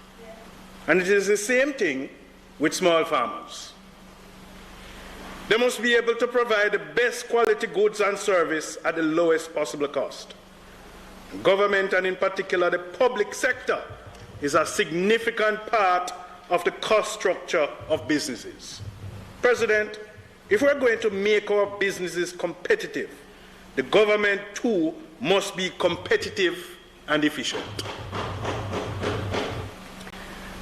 The public, and I want to promote that all public sector agencies, ministries, must go through a state of transformation to improve efficiency and productivity in serving the state. The process of transformation in the public sector, sir, it started in 2009 in major. And the cabinet agreed to a strategy of restructuring the public sector aimed at radically restructuring established organizations and systems of government with a goal of making government leaner, more efficient, flexible, responsible, and accountable. And this is what is being promoted today with this merger of these two entities. And in doing so, it created what would have been the then master rationalization plan. President, a transformed public sector is supposed to be dynamic, innovative, and responsive to the needs of the citizens and businesses. And I want to say that because it is important if we are going to thrive as a country, the state support must be at the highest level of efficiency and productivity. If we are going to be supporting the needs of the citizens, supporting the needs of the private sector, the public sector must be efficient and productive. Mr. President, when I look at the proposed bill, so this calls for a merger of two entities. And a merger, sir, calls for the transitions of systems, processes, and cultures. But it also calls for the transitioning of the employees. And as a trade unionist, my concern is always going to be that the security of tenure and employment is critical. It is always going to be that they must have the confidence in the transition so that they are at a better place, so that their terms and conditions of employment is either sustained or improved. And so we're bringing together two major entities that is going to infuse systems to be efficient, processes to be efficient, and a culture that ought to be effective. And so this is one of the things that I hope for in the outcome of this merger and transition. President, one of the most critical clauses in the legislation, the proposed legislation, is Clause 7, the functions of the corporation. To stimulate, facilitate, and undertake the development of agriculture in Jamaica. This has always been a major call. It's not today we're hearing about it. It's not just yesterday we're hearing about it. For decades we have been calling for the stimulation of agriculture in Jamaica. And globally, that is always a call, a continuous transformation. Mr. President, it says to finance and select agricultural support services, including agricultural extension, research. Mr. President, research for agriculture is fundamentally critical. Research is critical to ensure that you remain competitive. You remain a part of the market. Research is critical, Mr. President, to ensure that you also create variety. And that you ensure the sustainability of your products. Mr. President, it says also to organize and train farmers and technical personnel. Now, we have to do the assessment and determination of the training needs of the farmers. We have to train for them to be more effective and efficient. Senator Crawford spoke about this, providing those produce to the tourism sector. And so part of that training must deal with the question of quality. Quality, not just quantity alone. The quality in terms of what you produce, the consistency of that quality. And President, the training must also treat with the aspect of diversity. We have to change. We have to change. The training also, one of the critical challenges that we face in an agricultural sector today is the impact of climate change. And so how do we train our farmers around dealing with those mitigating circumstances around climate change. The other aspect of training, Mr. President, must also be, we're not only training farmers to produce, but training farmers to do business and to operate a business. So it is very critical. Mr. President, Jamaica has a great capacity for food production, and there are many exciting opportunities on the global market for the sector. The country's prospects for developing agriculture and agribusiness lie in producing food in which it has a distinct and competitive advantage. President, pursuing product diversification through value-added food products is important. And there are many, many opportunities in agriculture. In fact, we have to feed our population of approximately 2.8 million. We also have to be feeding those 3.8 million tourists that come to our shores. And we anticipate that they are going to be, notwithstanding the circumstances, the tourists are going to come here and to increase. Mr. President, there are many export opportunities for Jamaican agricultural products. Jamaican agricultural produce and its related agro-processed products, and Senator Webby can attest to this, continue to enjoy a reputation worldwide for their unique flavor and profiles. That is why a Grace Kennedy can be in Africa. And Senator Webby, I know you're not speaking here today, but I will say that on your behalf, sir. So products such as coffee, cocoa, and ginger readily come to mind and represent a few of the available opportunities. Mr. President, we have started an extensive export on mangoes, and it is getting raving reviews from the diaspora. The agricultural products can be exported or sold on several local consolidators, agro-processors, the hotels, the supermarkets, the exporters, and other commercial interests. President, the government's commitment is demonstrated through the implementation of the agro-parks and the ongoing technical support provided through the Ministry of Agriculture and its related agencies. I want to commend the Ministry of Agriculture for the work it's been doing for the sector. President, you know, the future of our agriculture sector is very important. And if we're going to reap success and be sustainable, then we must put a strategy, an effective strategy, to invest and encourage our young people to participate in agriculture.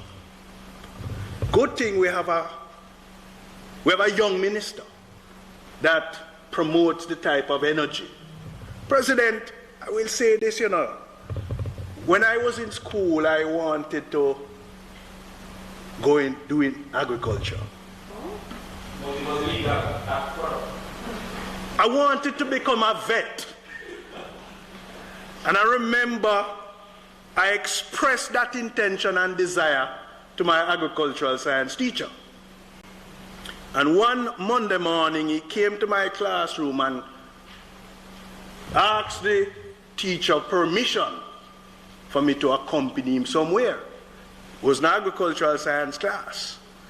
So I got up and I was excited. Agricultural science teacher asked you to follow him somewhere. So I was going with him and I was asking him, so where are we going, sir? And he said, you will soon know. Now the school, sir, had a male, a ram or a buck, very large. And it's so apparent that over the weekend he was bitten. His name was Lloyd. He was bitten by dogs.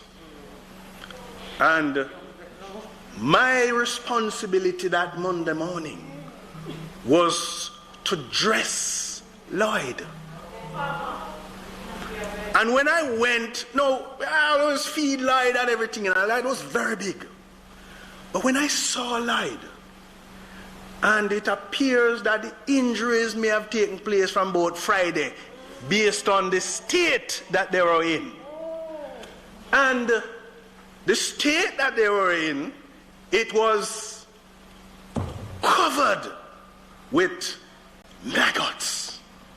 My responsibility was to dress Lyde and clean up all of that. Well, President, that day was the shortest lived desire for me to become a vet. And I couldn't deal with lunch, and I couldn't explain to my grandmother why I had no interest in dinner. But we must never, as young persons, be deterred from a desire to pursue a career, especially in agriculture. Globally, several challenges contribute to a shift in the ambitions for the rural youth from agriculture to non-agricultural careers. And President, some of them are real, including tangible constraints to the access to resources, such as land, finance, training. President, some of the most pervasive challenges hinder our youth involvement in agriculture. And they involve, the family and the community pressure.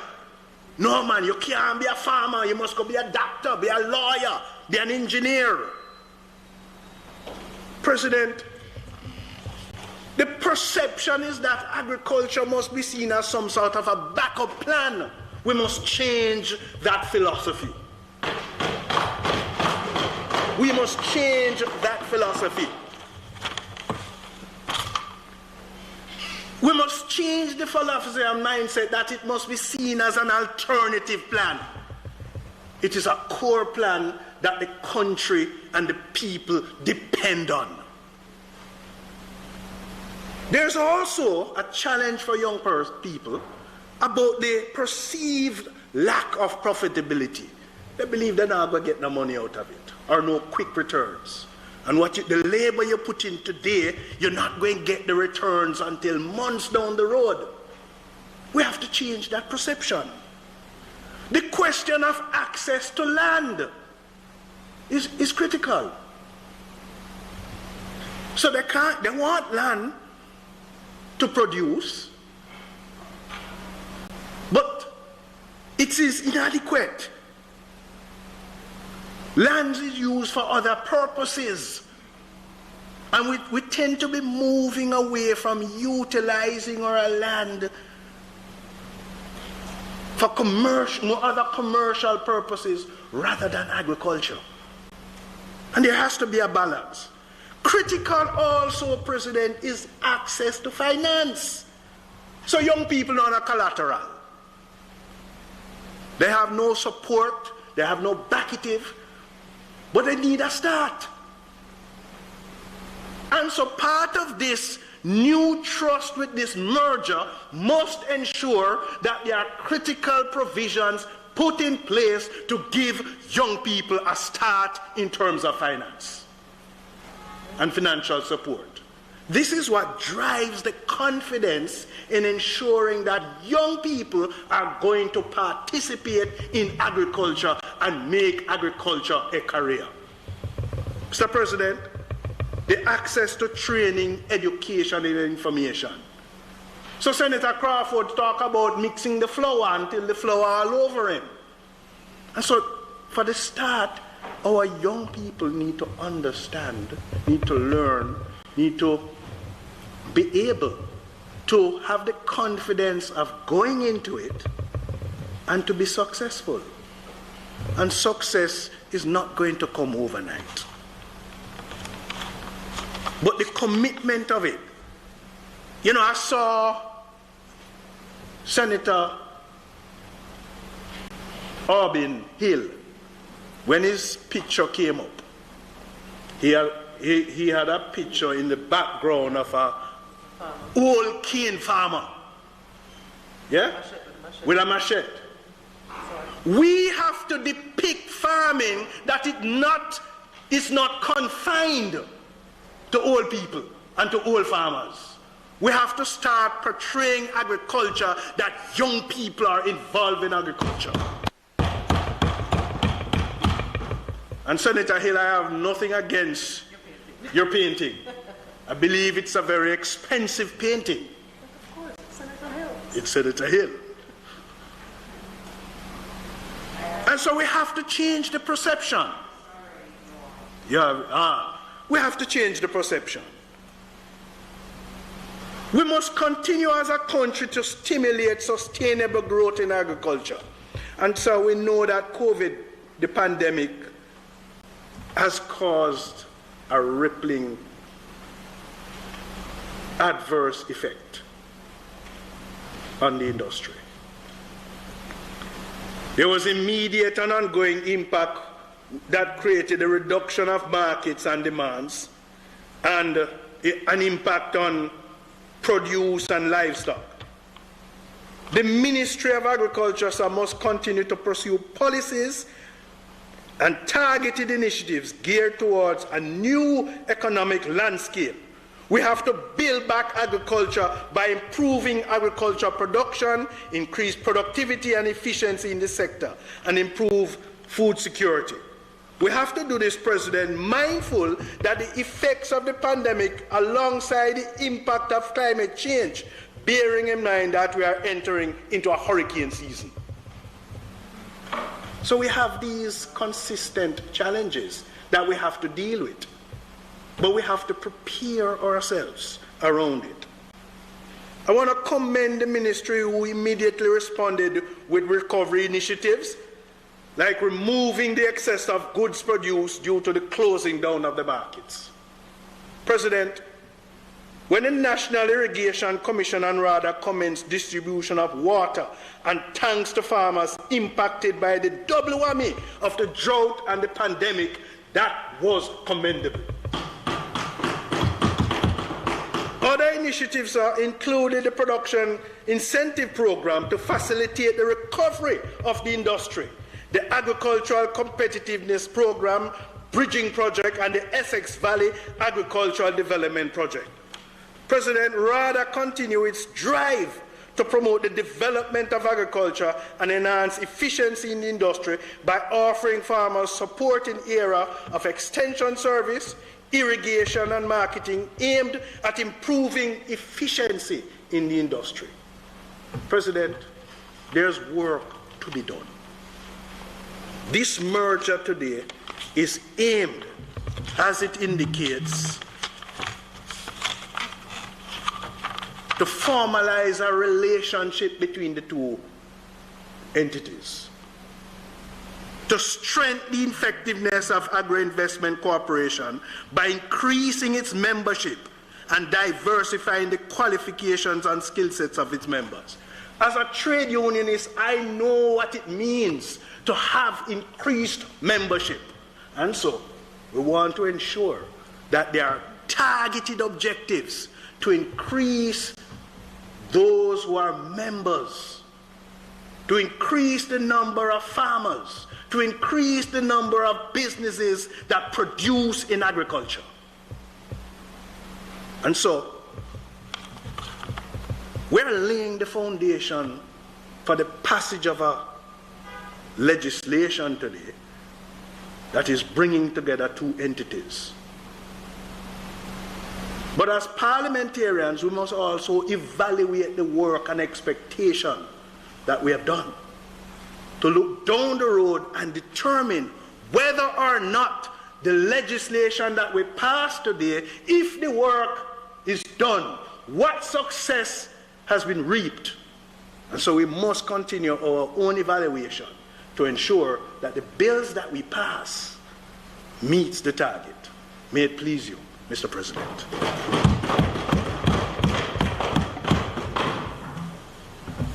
Thank you, Senator Gill. And Senator Brown. Thank you, President. If my former colleague, Senator Norman Washington Grant, was present, he would start by greeting the over 200,000 farmers and fisher folks that has fed the nation over time. And I start there because the impression is being given that this is new,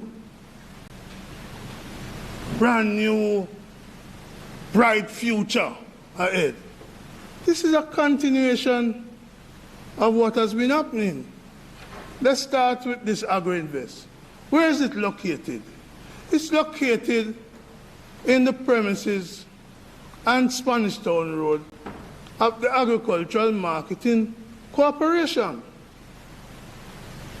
And it has been carrying out some of the function of the AMC.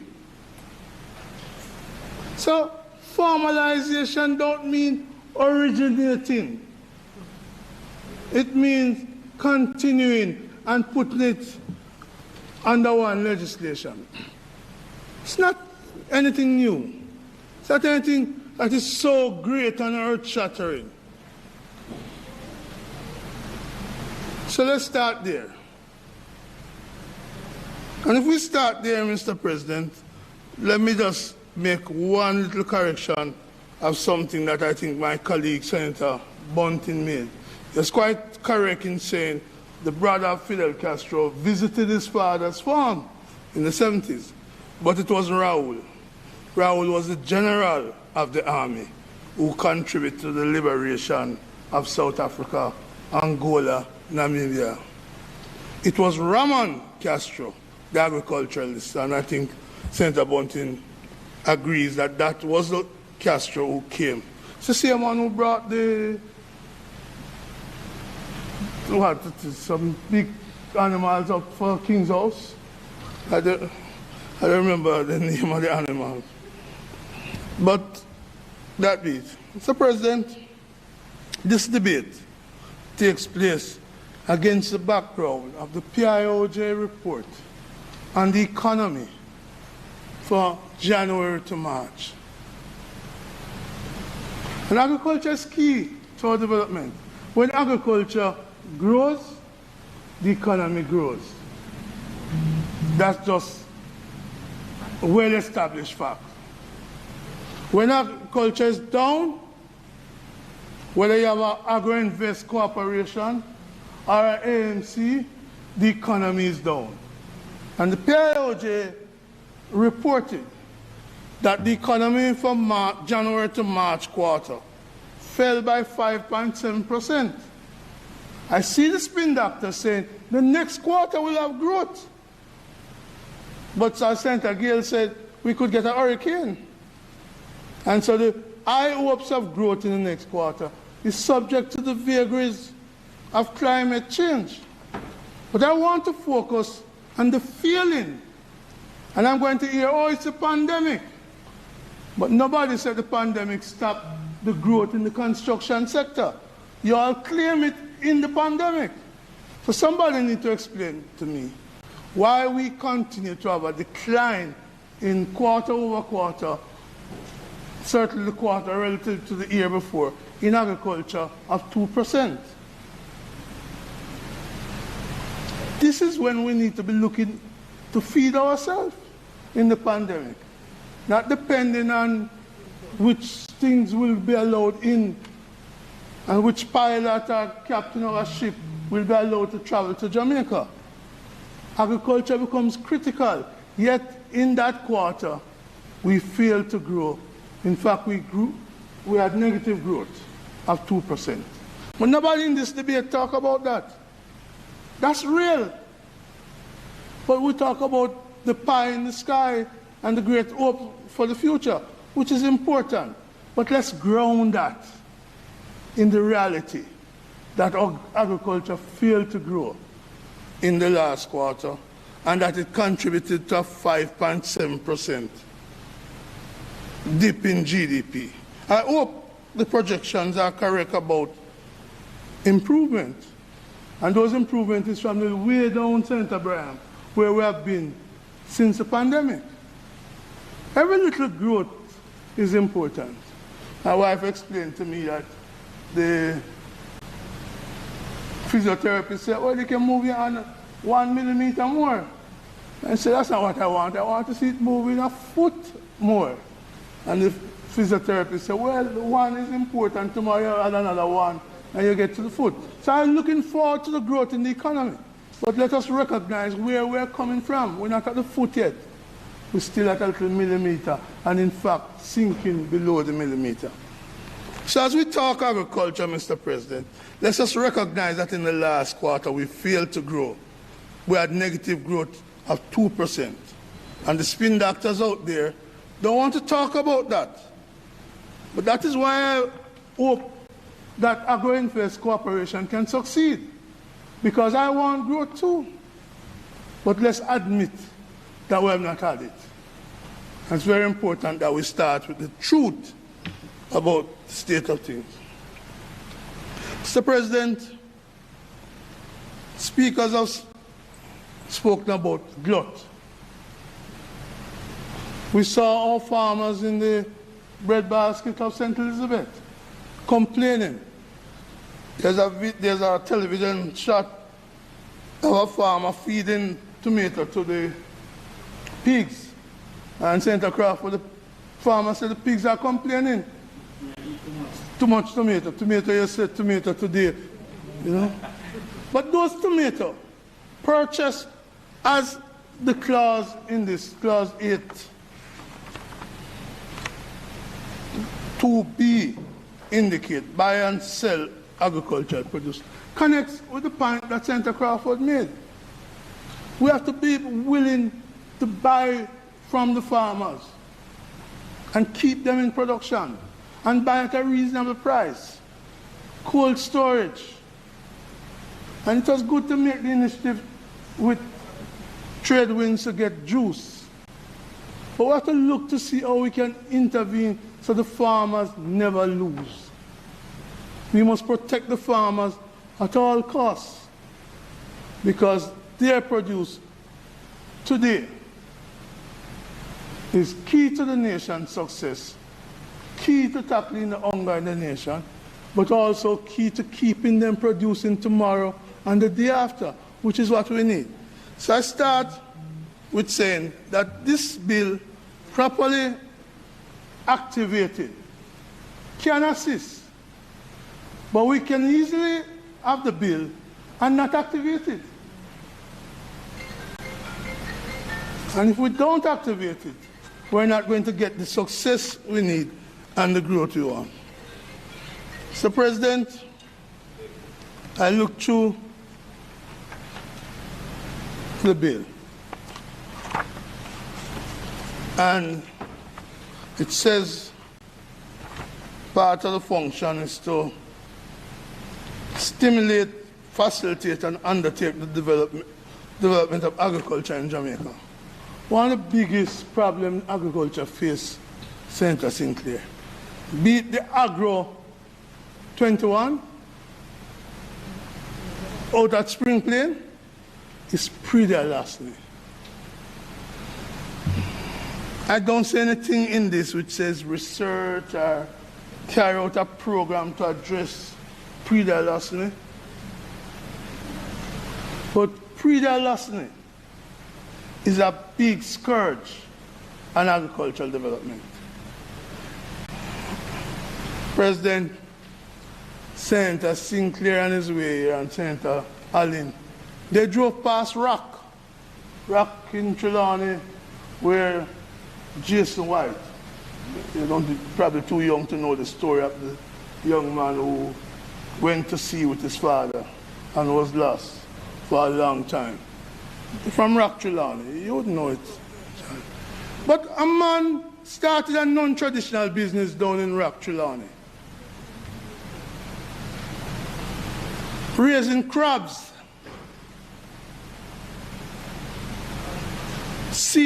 Saw the potential for export, good price, and Senator Campbell, the joy that Senator Campbell expressed, the other Senator Rodriguez Campbell, he had that joy. And the newspaper took that joy and promulgated it. And then came the night. Then came the night, President. The next morning, 95% of his crabs disappeared. And I don't think they disappeared like the night I was picking up crab coming from country and put them in the trunk of my car.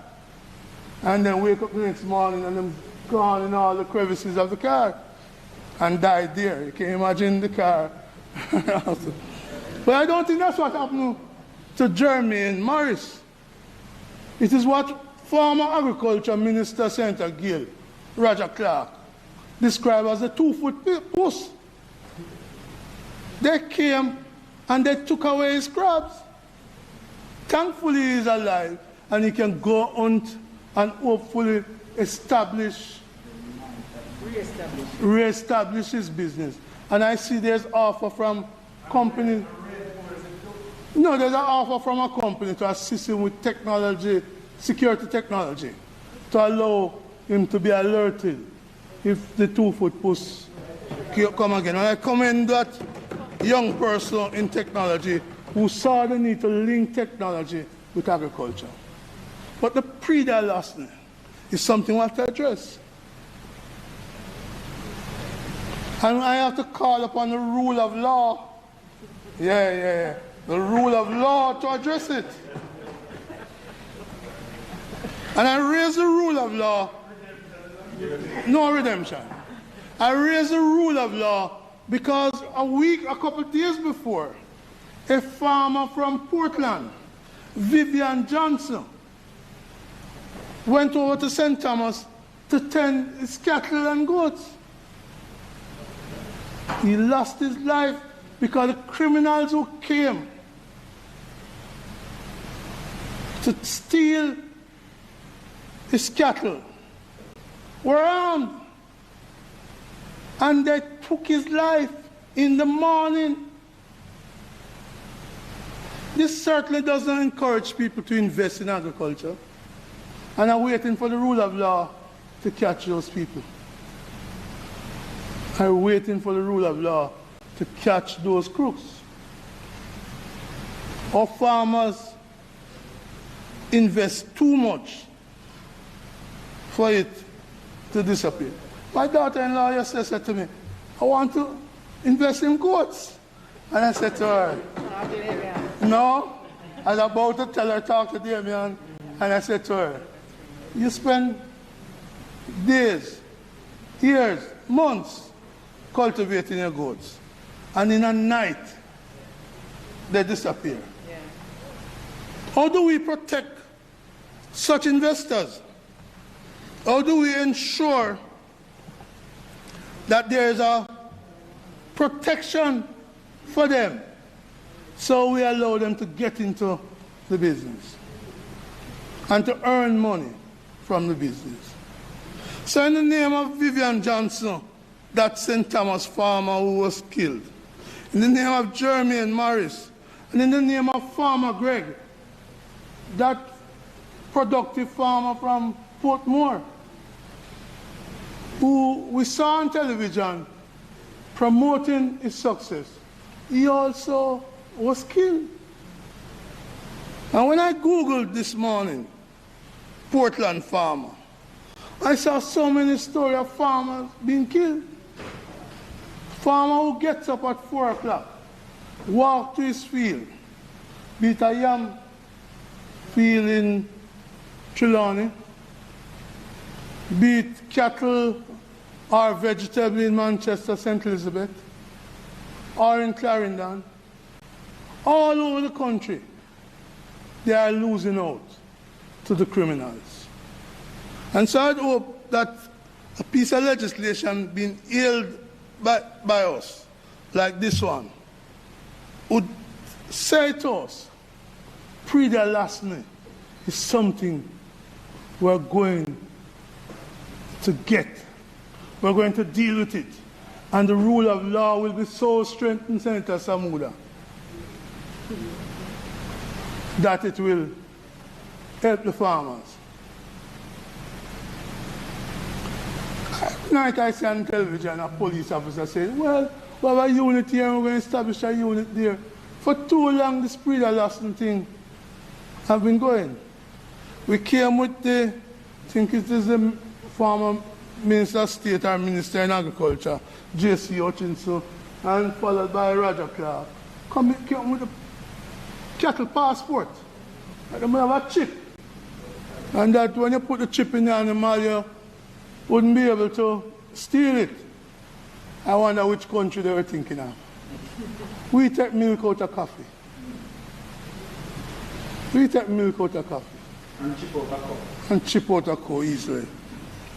So, what I find missing is the element of breeder-lasting. What I find missing in the debate is about the failure for us to grow agriculture in the way we need to do it. And yes, Senator Gale, the security of tenure of the workers are important. And so I have a case at the Ministry of Labour with this company since 2017. And the ministry has been sitting on it instead of sending it to the IDT. Because that worker is saying, I was unjustifiably dismissed. This fixed-term contract Senator Ransford was terminated. So, as a union man, I agree with you. We want to see workers treated fairly. But this company seems to be better at blocking the rights of the workers than growing the agriculture in the country. So the future of agriculture needs to be bright. But it's not today we're talking about a bright future in agriculture. I'd like to see and hear the measures that will make it bright. And let me just commend the government on one thing. I know Senator Norman Grant, as he then was, used to preach about life insurance for the farmers. And I commend the fact that this government has been able to implement it after all the work that was done. They ran the last leg, and they ran it well. So some farmers, some fisher folks are now insured. That's how the continuity of government must take place. And we appreciate that. But I'd like to see more being done in respect to the breeder-lasting, in respect to young people through the 4-H that has been a long-standing program from your days at school, Senator Gale, and before that, my days in school, the 4-H program. Taking oil pans, you know, the car just coming oil pan and we planting them. It's a long time we've been doing this, long time. We have not succeeded to the point we want. If agro-cooperation helps, glory be. If not, it will fail only because we are full of praise and not critical enough of the things that are not working. In this Senate, praise your government if you must, but also recognize the feelings, the weakness, and I come back. Senator Samuel, that's your ministry. Breeder-lasting is the bane of our farmers. When you see them tell you they wake up, the cow's gone, the goat gone, then dig out the yam. You know, I wondered, after I saw the crab thing, I wonder if there are 2 products we could grow in Jamaica, which may save us. In Cuba, they have an alligator farm, where they use alligator for leather and other things. Maybe if we had an alligator farm, we'd find a way to teach them too. But maybe. But another thing the Cubans have done is to establish scorpion farms. Yes, scorpion farm, to use the venom of the scorpion for anti-cancer medicine. And when I saw that crab scene, and I said to myself, had this story been about raising scorpions with tremendous price for the venom, whether the criminals would come for it. And I wake up saying, this is Jamaica. It's not a real place. Even if you grow scorpion, just like the crab, they'd come and thief it. Roger Clark was correct. The 2-foot post is too strong in the country. I'd like to see Agri-Invest and other agencies tackle the 2-foot post and put them away through the rule of law. May it please you, Mr. President.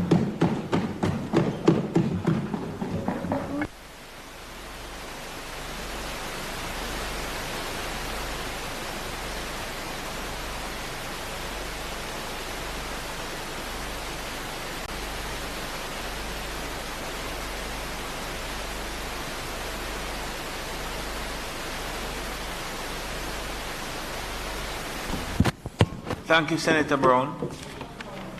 Senator Longmore.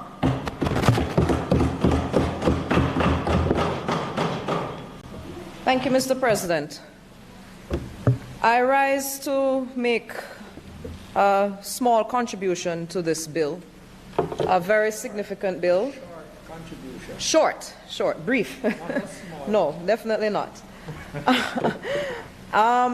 Considering my beginnings, Mr. President, I could not allow myself to sit and not comment on how significant this piece of legislation is and how hopefully it can impact the progress of our country.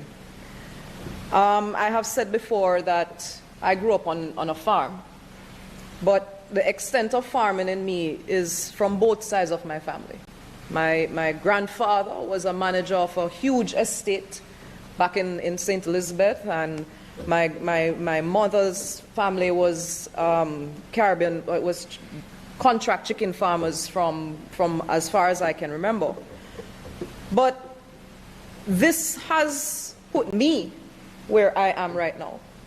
And I have, from those beginnings, been all over this world, and I am grateful for where I have started from.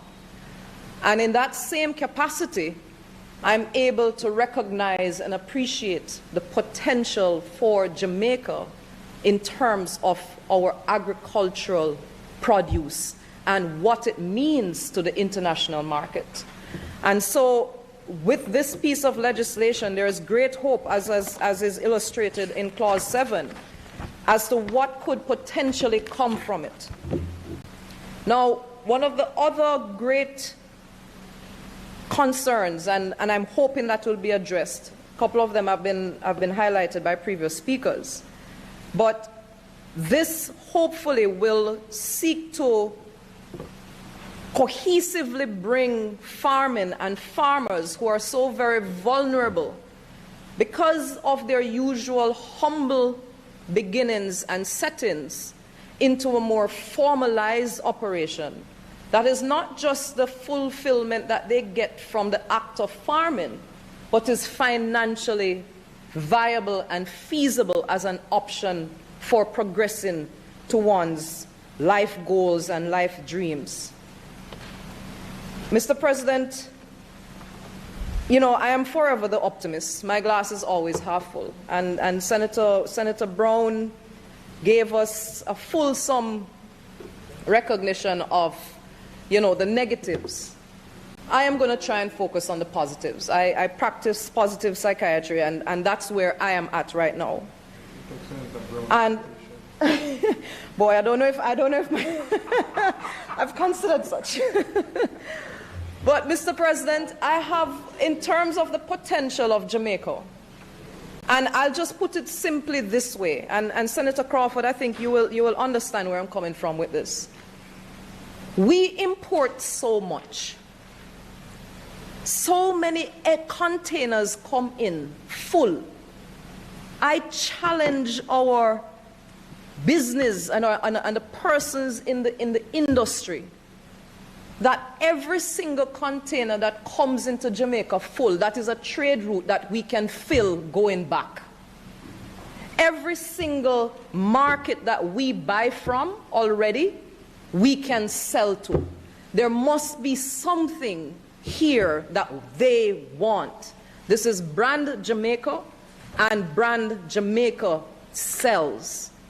And I remember one of the times I was in a foreign place, I won't say where, and there was a health food store. And one of the things that was a new product, and it was dehydrated mangoes. And when I taste the mango, absolutely nothing compared. A little pack of this thing, maybe about 5 ounces, was like 12 euros. Yeah? And I thought about it. I said, can you imagine if we dehydrated and exported our sugarloaf pineapple? That you don't even have to add sugar to for it to be a candied sweet. The same thing with our Julie mango. The same thing with our Neesberry or star apple. There's a company, a local company now that I must congratulate in terms of the quality of the product. Caribbean Select ice cream, where they're making the ice cream from coconut milk. This thing is so very good. And if we can fill those containers that are coming in, every single full container can go back out with something. We have established trade routes already. All we have to do is reverse them. It is hugely, hugely, hugely mind-boggling what the potential could be for that. Mr. President, farming is security. And when I say farming is security, I mean that farming, as COVID-19 has shown us, our food security is paramount. The vulnerability to our local existence to natural disasters and to the potential for interruption of our food supply is one that we cannot continue to keep at risk. And so we must have the incentive to secure our own foods, and in doing so, encouraging the use of healthy foods. A little insight in terms of the health benefits of some of the natural products that we have here. A significant amount of the neurodevelopmental disorders that children suffer from, autism, ADHD, Asperger's, a lot of the exacerbating factors that result in those illnesses is actually what the child is eating. There is significant sensitivity to gluten and dairy that persons don't realize. And a lot of these children, if they go on a gluten-free, natural carbohydrate diet, like our yams or green bananas or dasheen, there is significant improvement. In my practice, I have had patients who came to me on 3 different antipsychotic medications, and through a change in their diet and use of natural produce that we have here, I've had the persons reduced, 8-year-old, reduced to less than half of one of what they had before.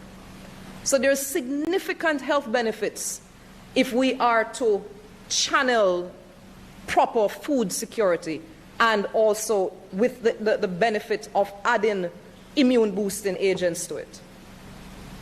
The other security that agriculture can add to is water security. Mr. President, I think we're all very aware of climate change and the risk of water shortages that we may be seeing in the future. As we plant more, we encourage more rainfall. And so I'm hoping that that is a significant consideration in some of the crops that we pursue, in some of the interventions that we can have and put now to prevent what could be significant disaster later on. And as I say that, of course, I have to mention about bamboo and the potential to save landslides. And those are very significant initiatives that could seek to protect our environment. Financial security speaks for itself. But not just to say overall increasing in GDP. Senator Gale spoke of the youth and the involvement of the youth in agriculture. A significant avenue for upliftment of one of our very vulnerable population group is agriculture. In terms of women in farming, it is amazing the unrecognized effect of financial abuse that women go through. And I can speak specifically to this with respect to women who have elevated themselves out of financial suffrage based on their involvement in agriculture.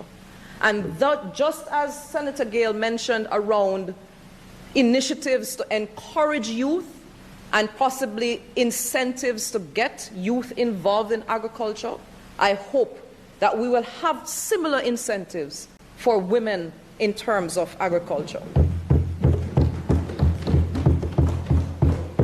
Mr. President, Senator Brown emphasized around Pradien larceny, and I have it written down here about Mr. Morris in Rock in Trelawney. My heart broke. I remember when I saw the first article around the crab farming, and I said, this is a guy who is thinking. And I was like, this is something that could so grow. Everybody loves crab, and this man has found a way to really tap into something that could be tremendously potential, has tremendous potential. And then you see, I was heartbroken when I saw it. And I was just like, why? I mean, come on, the man is really trying his best here. But I give courage to Mr. Morris, because usually when one door closes, about 10 more open, and they tend to be much better. So I send very significant positive energy towards him, and I'm hoping that it is a lesson that he learns from this that will make him even more successful later on. But Mr. President, why I focus, and I was going to focus on clause on Pradien larceny, with respect to clause 7.3, D, E, and F, where you have laid out as functions and roles of the corporation that there be initiative providing financial assistance as appropriate to organization for the establishment, carrying on, and expansion of agricultural development enterprises, to enter into arrangements with any government, non-government organization, corporation, company, multilateral organization, or person that has functions related to the development of agriculture.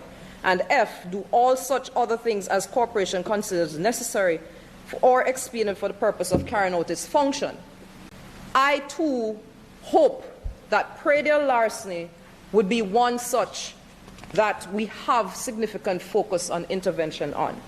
Now, recognize, Senator Brown, that the government is taking Pradien larceny very seriously, as we have seen amendments to the Criminal Justice Act, where in clause 11, pardon?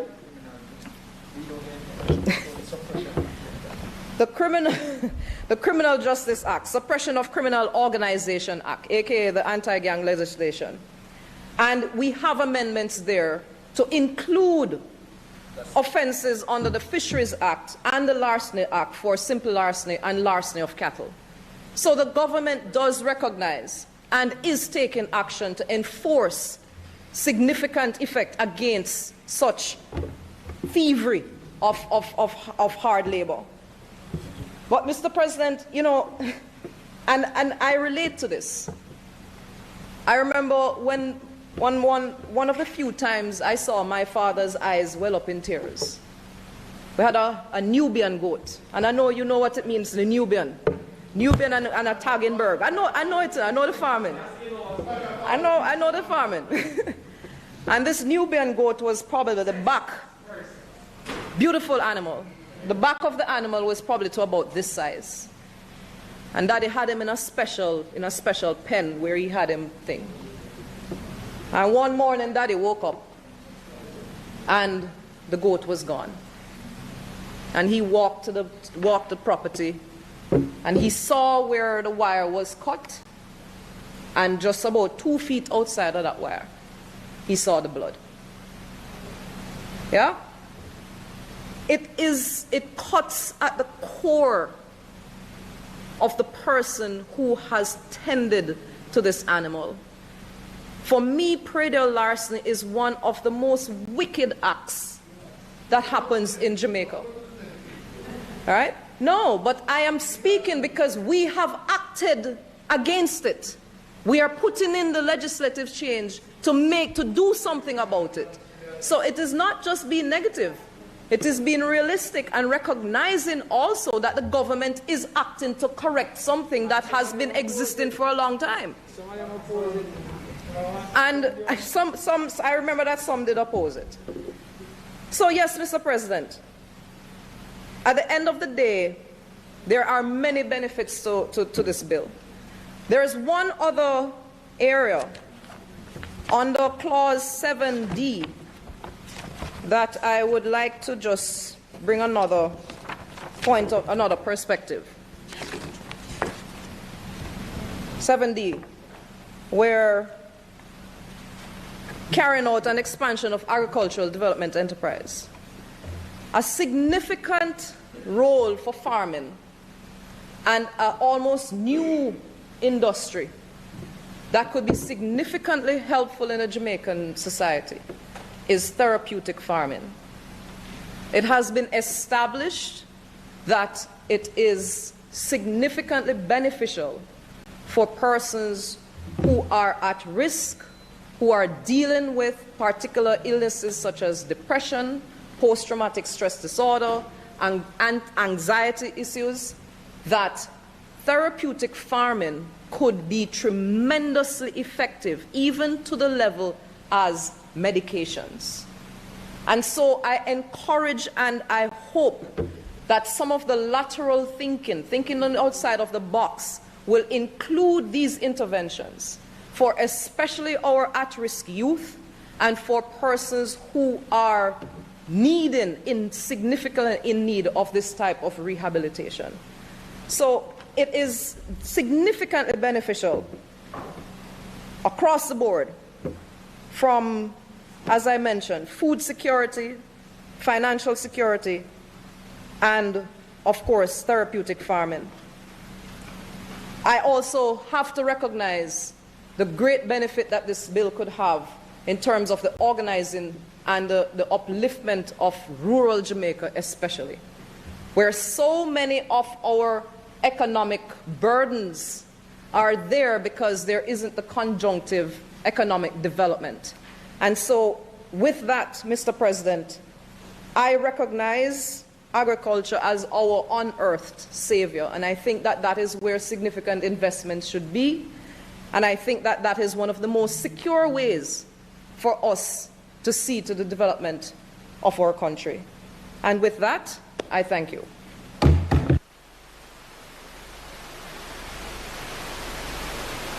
Thank you very much, Minister Campbell. Thank you.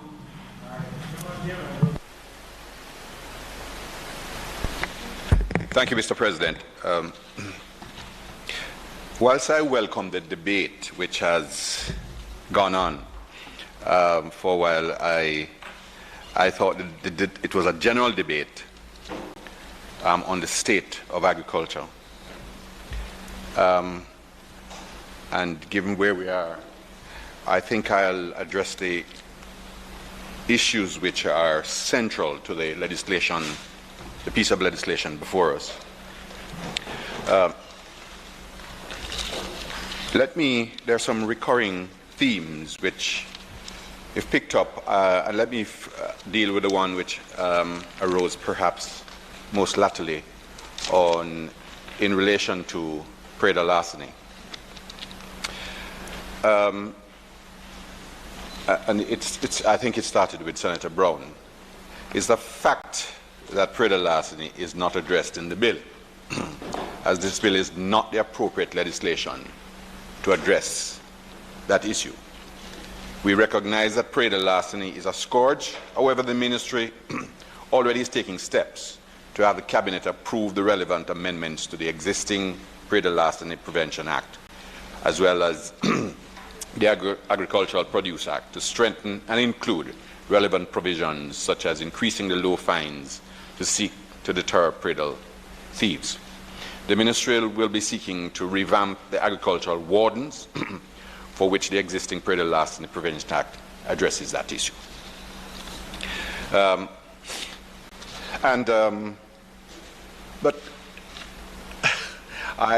there is, in fact, at the risk of offending anyone, there's an issue which we're failing to address. And that's the fact that we have been putting a tremendous burden on the people we call small farmers. And I sincerely hope I don't commit any sins by saying that farming in Jamaica will never be successful if all we have are people operating on 1 acre plots. On 1 acre plots. We have to, and I think that this may very well, the piece of legislation we have may very well help us to address those issues. We have to find a way. Agriculture has to be mechanized. For it to be successful, if we really want to go into crop production, we have to find ways of making and using water, things like water. We have to use them more efficiently. We have to get the financing. For years we have hidden away the institutions that we have put in place have sought to get from small farmers security for the few $100s that they may get to borrow. We have to now get to the point where we, and I must commend the government for doing this, they're amended the several pieces of legislation to make it more, the grant of titles come about more effectively, in a more efficient way. I noticed that the land adjudication committees they're meeting all over the islands. I think they started in southern Jamaica. And certainly as we go along, that it will improve the land tenure of a lot of these persons, and they can then use their titles for securing loans from the institutions. I noticed that Senator Bunting raised the issue of the funding. Senator Bunting, he spoke about the mechanisms and the pool of funds and how they'd be handled. Well, let me just say that this piece of legislation is just really seeking to set up the framework, and there are no funds yet allocated to that fund. And once we go on, once all this is formalized, then the mechanisms will be put in place to formalize the relationship with the existing lending institutions, to include the PC banks. In relation to the as I mentioned before, the size of the pool of funds, that this pool is not yet funded, and the mechanisms will have to be developed to build out this fund. All right, but what Caribbean does, I've made some notes of.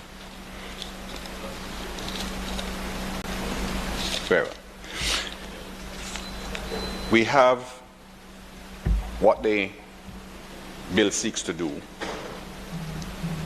is to formalize the relationship between Agri-Investment Corporation and Agricultural Marketing Corporation, and what to amend and then to strengthen the whole framework.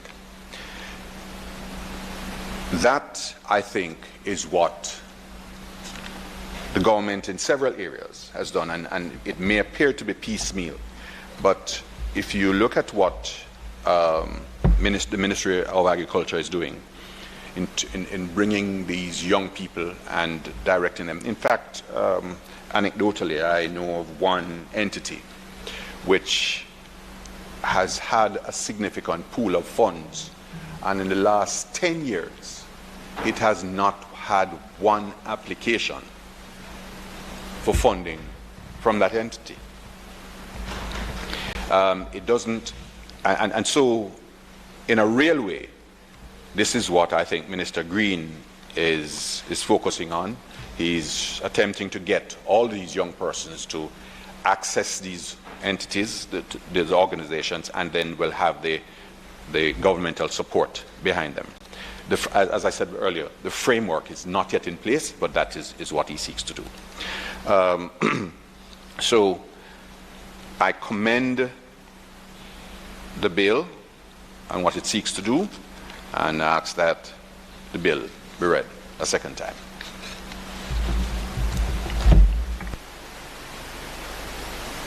Members would have heard the question. All in favor? Against?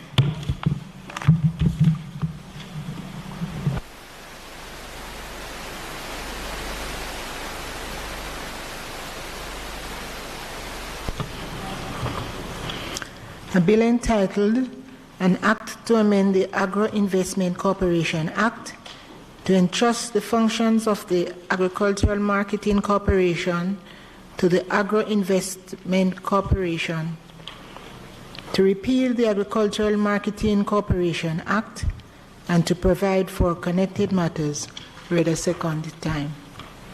Thank you, Madam Clerk. The Senate will now resolve itself into a committee of the whole Senate to consider the bill clause by clause when the Marshal arrives.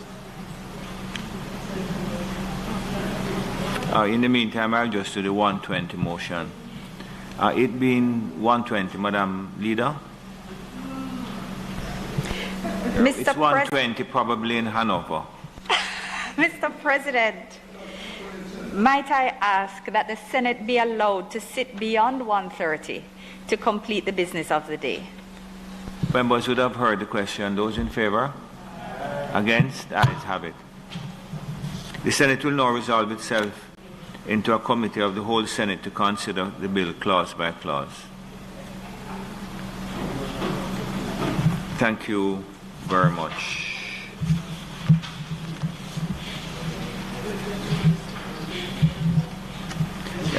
With your membership's permission, I'll put clauses 1, 2, 3, 4, and 5. Those in favor? Against? The ayes have it. I put clauses 6, 7, 8, and 9. Those in favor? Against? The ayes have it.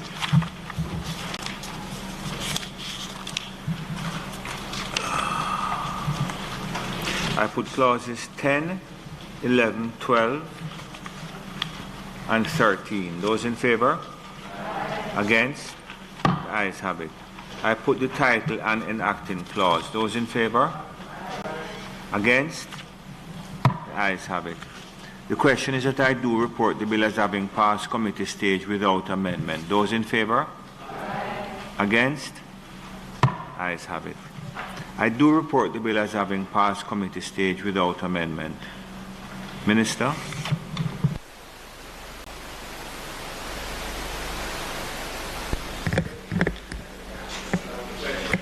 Thank you, Minister. The question is that the bill be read for a third time. Those in favor?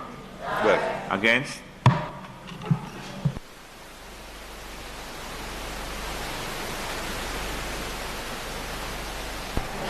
A bill entitled An Act to Amend the Agri-Investment Corporation Act to entrust the functions of the Agricultural Marketing Corporation to the Agri-Investment Corporation, to repeal the Agricultural Marketing Corporation Act, and to provide for connected matters, read a third time and passed.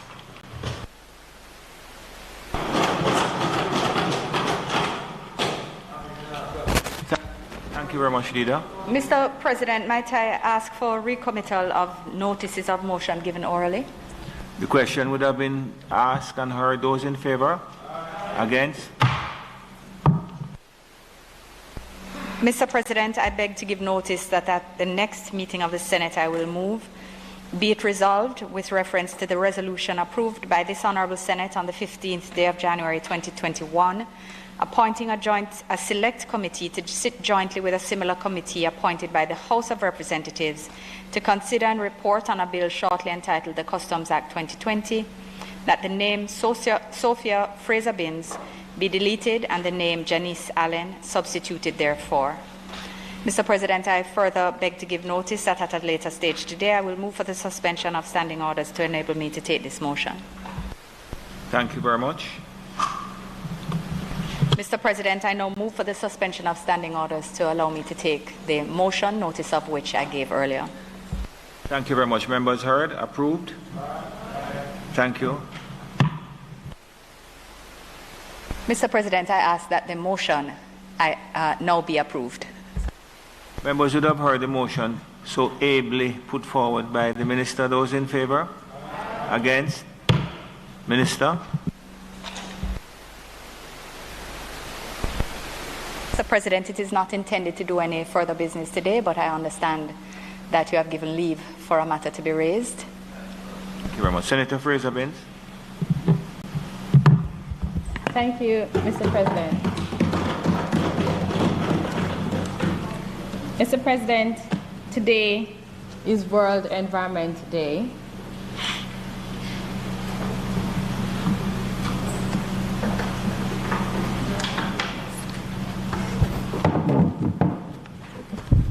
Thank you, Mr. President. Mr. President, I make my contribution as we recognize National Environmental Awareness Week 2021. National Environmental Awareness Week is being celebrated June 1 to 8, 2021 under the theme Ecosystem Restoration. And in doing so, we commence the United Nations Decade on Ecosystem Restoration that goes from 2021 to 2030, which also coincides with the deadline for the Sustainable Development Goals. Mr. President, according to scientists, this decade represents the absolute last chance to avoid the catastrophic climate change effects. During this decade, we are tasked with the challenge of preventing, slowing, and reversing ecosystem degradation across our lands and waterways.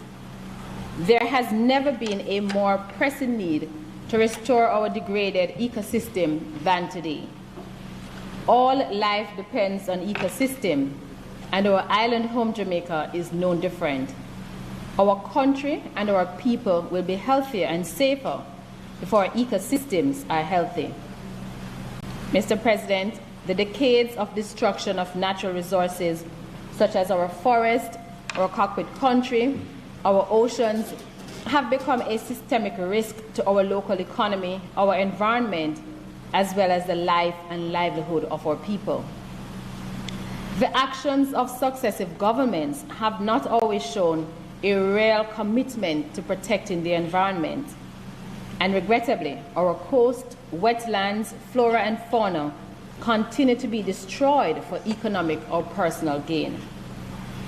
We sometimes do not know the value of what we have lost in our environment because of the absence of appropriate environmental cost-benefit analysis. And so, Mr. President, as we mark Environmental Awareness Week 2021, and in the face of the existential threat to the environment, ecosystem conservation, management, and restoration must be critical components of our local response and recovery. We have long passed the stage of protection. We are now at the stage of restoration. We must accept that real forest restoration investment can help in the creation of millions of green employment, improved human health, and increased food security. We in the opposition stands ready to work with the government and all private entities to implement, to undertake all proactive and practical actions to restore our environment. We must go beyond replanting of trees, which, though critical, is not sufficient to restore the environment. Mr. President, as we mark World Environment Week, and today in particular, Environmental Day, we have some recommendations that we'd like to share. One is the incorporation of the consideration of the impacts of climate change in all land use planning and approvals for developments. There has to be the continuous replanting of trees to attain reforestation. There must be the including mangroves, yes.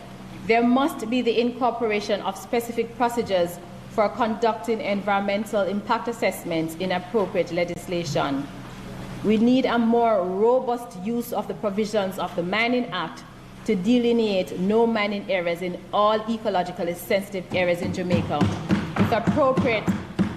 with appropriate sanctions for breaches, and the government to undertake a geospatial planning of our oceans. And Senator Samuda will tell you about how our fish life is being impacted by climate change.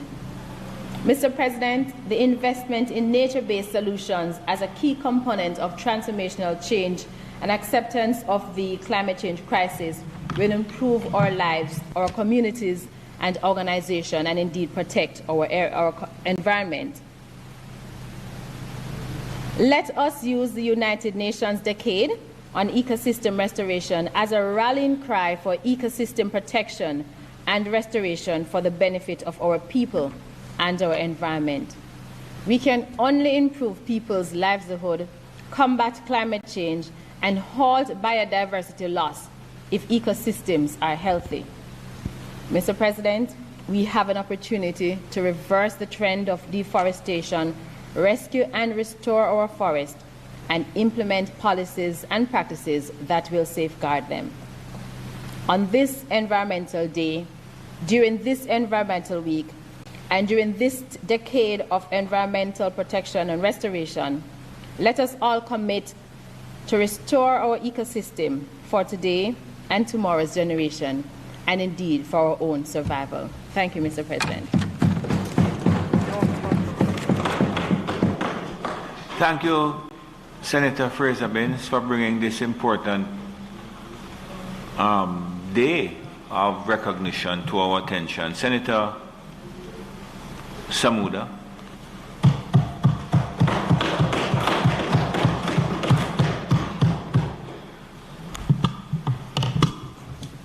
Mr. President, I too wish to extend my thanks to Senator Fraser-Binns for raising this extremely important issue. It's no secret, I certainly think, from the members who have known me from 2016, that this is an area of great interest and passion of mine. Admittedly, Senator Fraser-Binns, I was a little nervous when you said it was non-controversial based on the color of the dress this morning. But I was pleasantly surprised. But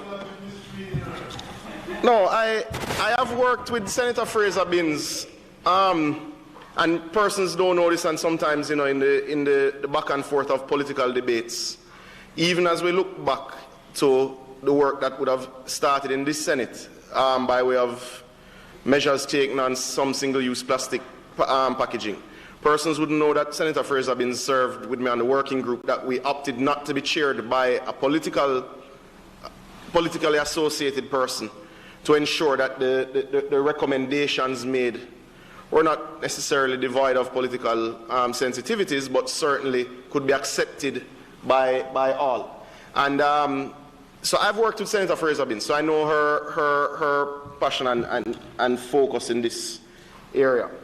This is a particularly important week, and I don't think it receives globally the attention that it should. And I know with the difficulties associated with COVID-19, many of the public education efforts that usually take place, led by many of our agencies, especially even within our schools, have not been able to take place, and that is truly sad. It's one of the bigger impacts, I think, of COVID-19 from my own personal perspective. The derailing of the environmental and climate change focus of our global leadership, I think, is unfortunate. But the theme, as mentioned by Senator Fraser-Binns, is particularly important because, colleagues, this is indeed the challenge of our lifetime.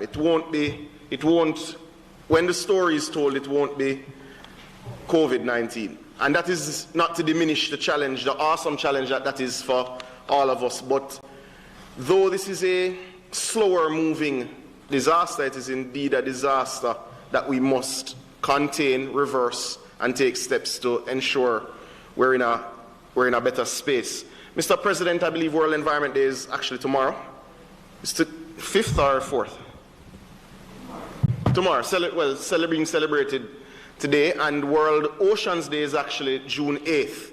So it is a period of great acknowledgement and in some cases celebration of strides made, and I think period where public education must set in to acknowledge the immense challenges that we face. It is one of the reasons why I'm particularly proud of some of the steps and things that we've achieved since 2016, President, and also urge us to move significantly further and faster in our protection of this space.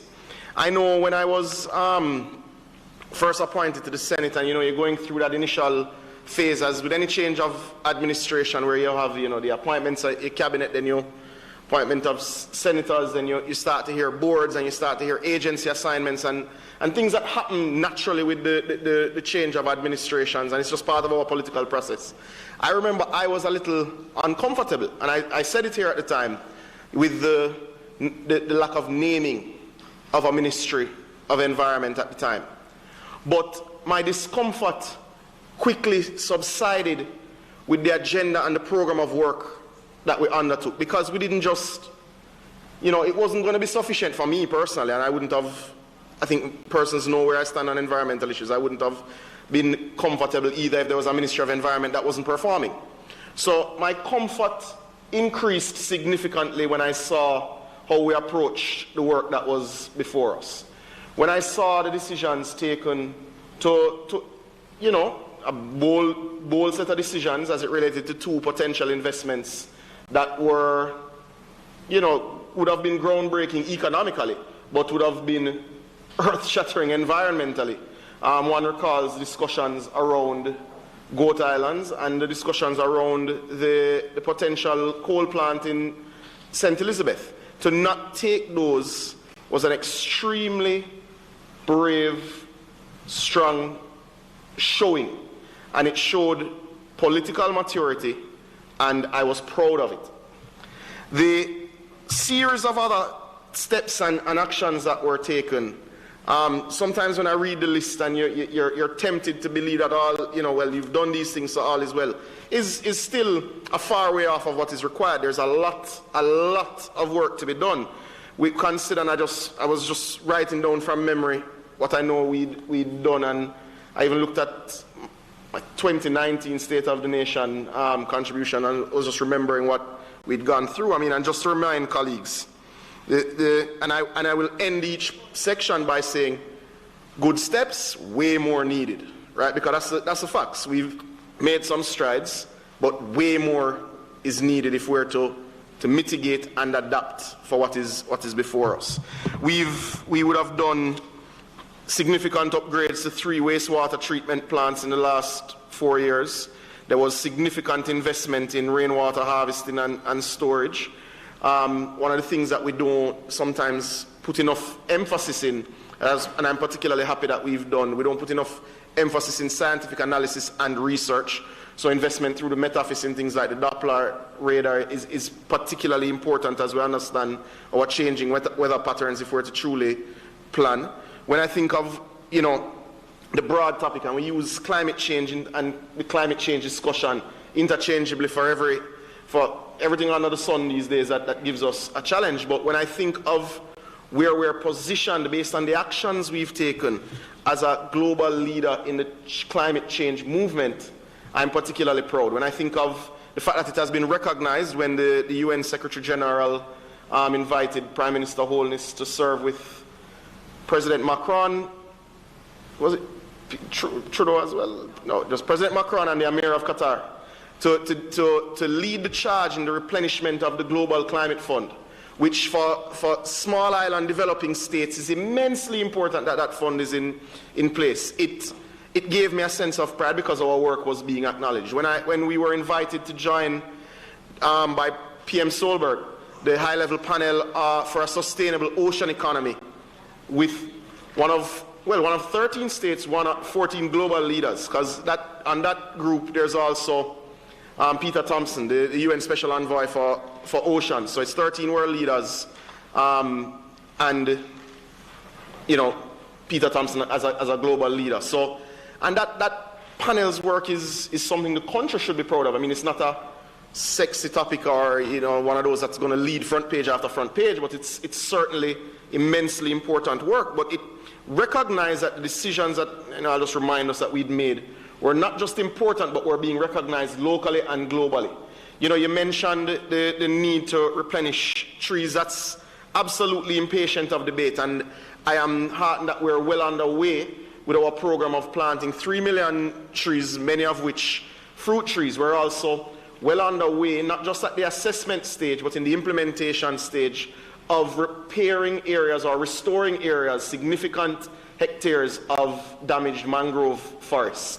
We're also, and something that we don't speak about very often, and I'll share some notes because it didn't even come to me government circle-wise, Senator Binns.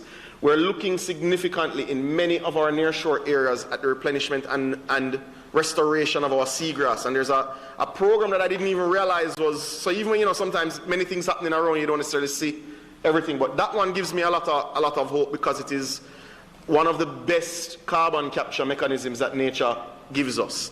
And it's, I've seen it on paper. I'm actually very curious and excited to go and see if it works because it gives us, it moves us closer to our net zero and our 2030 and 2050 targets if we replenish our seagrass. But I mentioned the 3 million trees. I mentioned our work, and I say our work because it was passed by many members who would have sat in the Senate. And again, I thank members on both sides who would have contributed to that exercise. The ban on single-use plastic packaging by specifically straws, expanded polystyrene foam, and indeed single-use plastic bags below 24 that aren't primary food packaging. I look at the legislative and policy work that we've done, and this takes me to the actions that we need to take after, which we look at the work that's been done on the Wildlife Protection Act, the Endangered Species Act, the work that is ongoing now on the Forest Act that will come, even though I think we completed the policy 2019, if I'm around that time. I look at the work that was done, and I saw comments from previous admin, and I give credit certainly where I'm aware of it, the work on the National Biosafety Policy, because I know that work was far advanced. There were some international changes and some standards, so I know it revisited and took a little longer, but it came, so that's good work on both sides. I think back to the 14 forestry orders that we passed in this Senate, which moved us to having more than 30% of our land mass protected, President. And people don't often don't realize that we are, I think, the top 10 percentile to be able to say that globally, and that's something that we shouldn't scoff at. The work that we did on cockpit country in terms of what's already predetermined, even though there's ground truthing still taking place to ensure that what we believe is on paper is indeed in the space, with what has been done already on cockpit country, while work progresses, we already have the single largest protected area in the English-speaking Caribbean in that one part of sorts that you would have protected. When we think of most recently the Black River protected area that we would have passed, that would have come to our attention here, that particular one gives me great pride because it fits very well into protection of ecosystem and ecosystem restoration. And when we think of the economic opportunities in that area, not necessarily for wind, but that have to be recalibrated, that's another brave political decision, Mr. President. The other point, and to Senator Binns' point, we have already stated our ambition.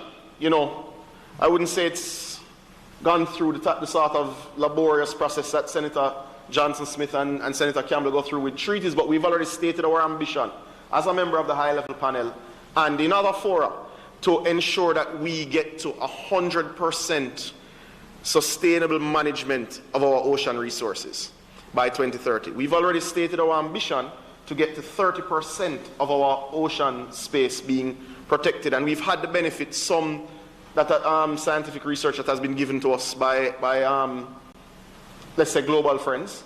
that gives us a roadmap for how this can be approached. I think of the work done on air quality, Mr. President.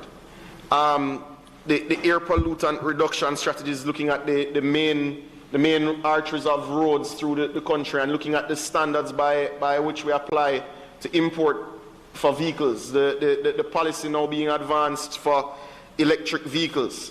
And I still think, and you said sometimes, you say maybe we've done a lot, we've done an immense amount of work, but then I look at where the state of the environment is and I realize that it's a drop in the bucket and we have an immense amount of work still to do. And, you know, I started where I'm going to end. I thank you. I end rather where I started. I end by thanking Senator Fraser-Binns for raising this issue, and I end also by acknowledging that it really wasn't a controversial statement, but it should be a statement that grabs all the headlines and raises all of our attention and sends up the appropriate attention, because it's going to take all of us, it's going to take a political maturity, it's going to take honest conversation with our people, because some of the decisions that you make for environmental protection and environmental restoration do come at significant economic costs. And that's always going to be the challenge, especially for developing nations such as ours.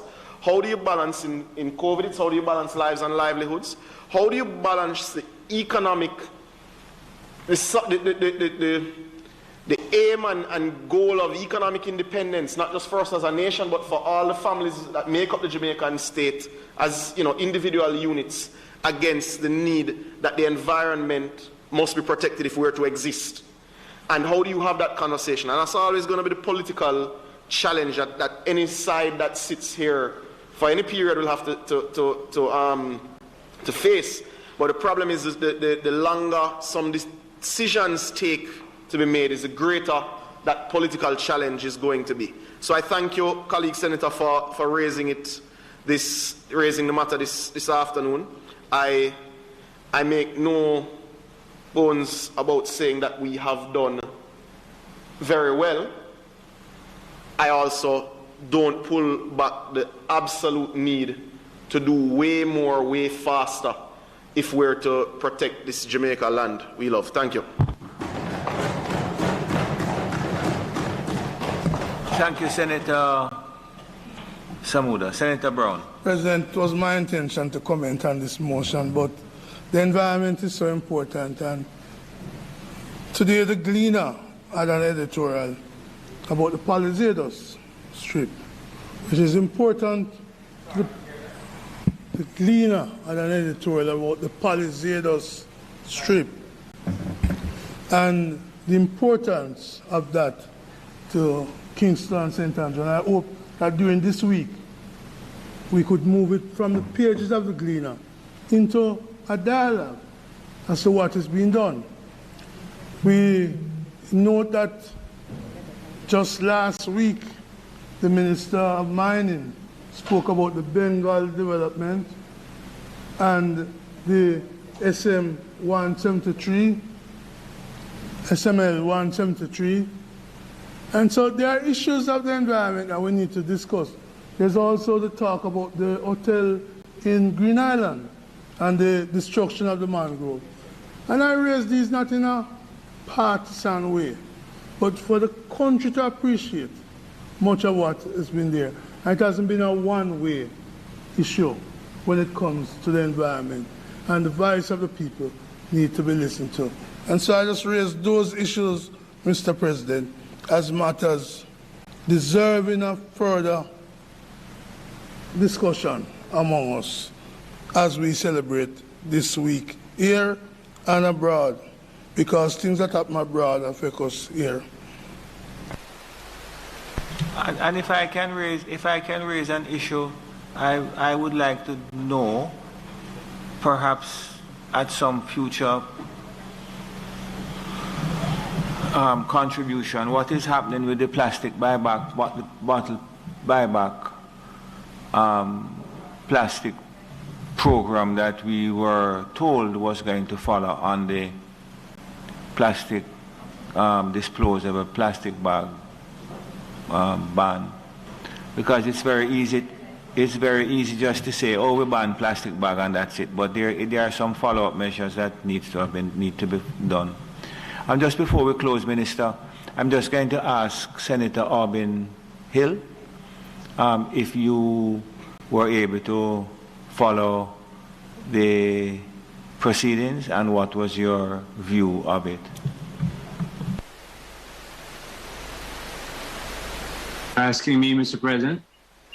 Yes, just asking for a view of your It was very clear after Natasha and her colleagues who were the administrators got everything working. We could see you in the chamber.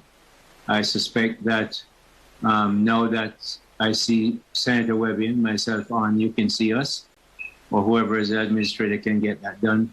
The voice was very clear. I heard the debate very well from both sides. And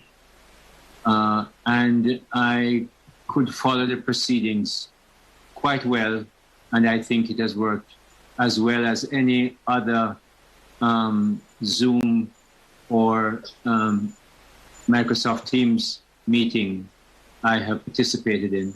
And I congratulate you and the Senate for setting this up, Mr. President. And I'm sorry I had to use it today because I'm in quarantine, but I look forward to being in the chamber again. But those who have to use it from outside, if it works like today, you have nothing to worry about. It works very well. Thank you very much. Senator Webby? Thank you very much, Mr. President. No, I echo what Senator Hill just said. It worked very well. I was fully engaged throughout the meeting. And I need to congratulate you, President, and the technical team. I think they have done an outstanding job. Quality was very good. The video quality was also very good. So I think this is a real true breakthrough for Jamaica Parliament going forward. Obviously, as Senator Hill said, I'd much prefer to be there, but this is a really, really good alternative if you're unavoidably absent. So congrats again, and it was a good show. Thanks a lot, President. Thank you very much. Well, of course, I take no personal credit. The credit is to the committee of the Standing Orders Committee, the legislative staff, all the staff involved in the Standing Orders Committee, Merrick Brown, technical individual, and Tashana Alcott, and of course the clerk of the House, acting clerk of the House, Ms. Curtis, who is the person that pulled this all together, and of course the public just a clarification, broadcasting. President. I hear the praise about it and I accept it, but I'm not sure if they heard the question you asked of Senator Hill about the bottles. It was all right. No, it wasn't a question as much as just an observation. Minister? Thank you. I did say the PBCJ. I did recognize them. Thank you. Minister? Thank you, Mr. President. Allow me to just add my appreciation and the appreciation of this side of the House to all the parties you have just named, the IT team, the technical team, PBCJ, the clerk, Mr. Luton, and of course the Standing Orders Committee, every member who had a hand in this step change in how we proceed in a world where phenomenal change can occur in a day, but the institutions of democracy must continue their work. So we very much appreciate the work that has been done to allow us to have this sitting today, and I just want to add my voice to your earlier exhortation that the matter will require your approval and the approval of this body to ensure that it is a choice that is exercised judiciously, that the aim is to have the arrangements in place to allow us to work where circumstances absolutely demand.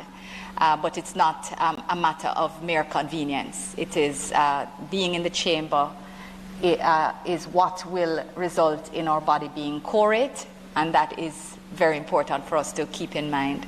And that being said, Mr. President, I only also wanted to add, with your leave, that Senator Samuda did not mention the fact that, yes, Jamaica was invited by Prime Minister Solberg to be one of 14 members of the Oceans panel, but he did not mention that he was the Sherpa that was appointed by the Prime Minister and has ably led us through maybe 2 years of work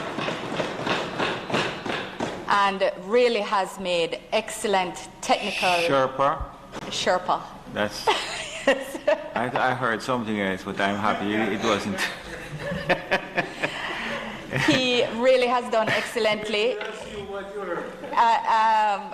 Being as technically strong in the field, as passionate as he is about the issue, and the role will now transition to Senator Campbell, who will take us forward in the next phase of the Oceans panel work as we seek to move forward. I just wanted to mention that because indeed he has done yeoman service in that role. But that being said, Mr. President, there is no further business intended to be done today, and I therefore ask that the Senate be adjourned for a date to be fixed. I thank you very much, Madam Leader. The question is that the Senate be adjourned for a date to be fixed. Those in favor? Against? This Honourable Senate now stands adjourned.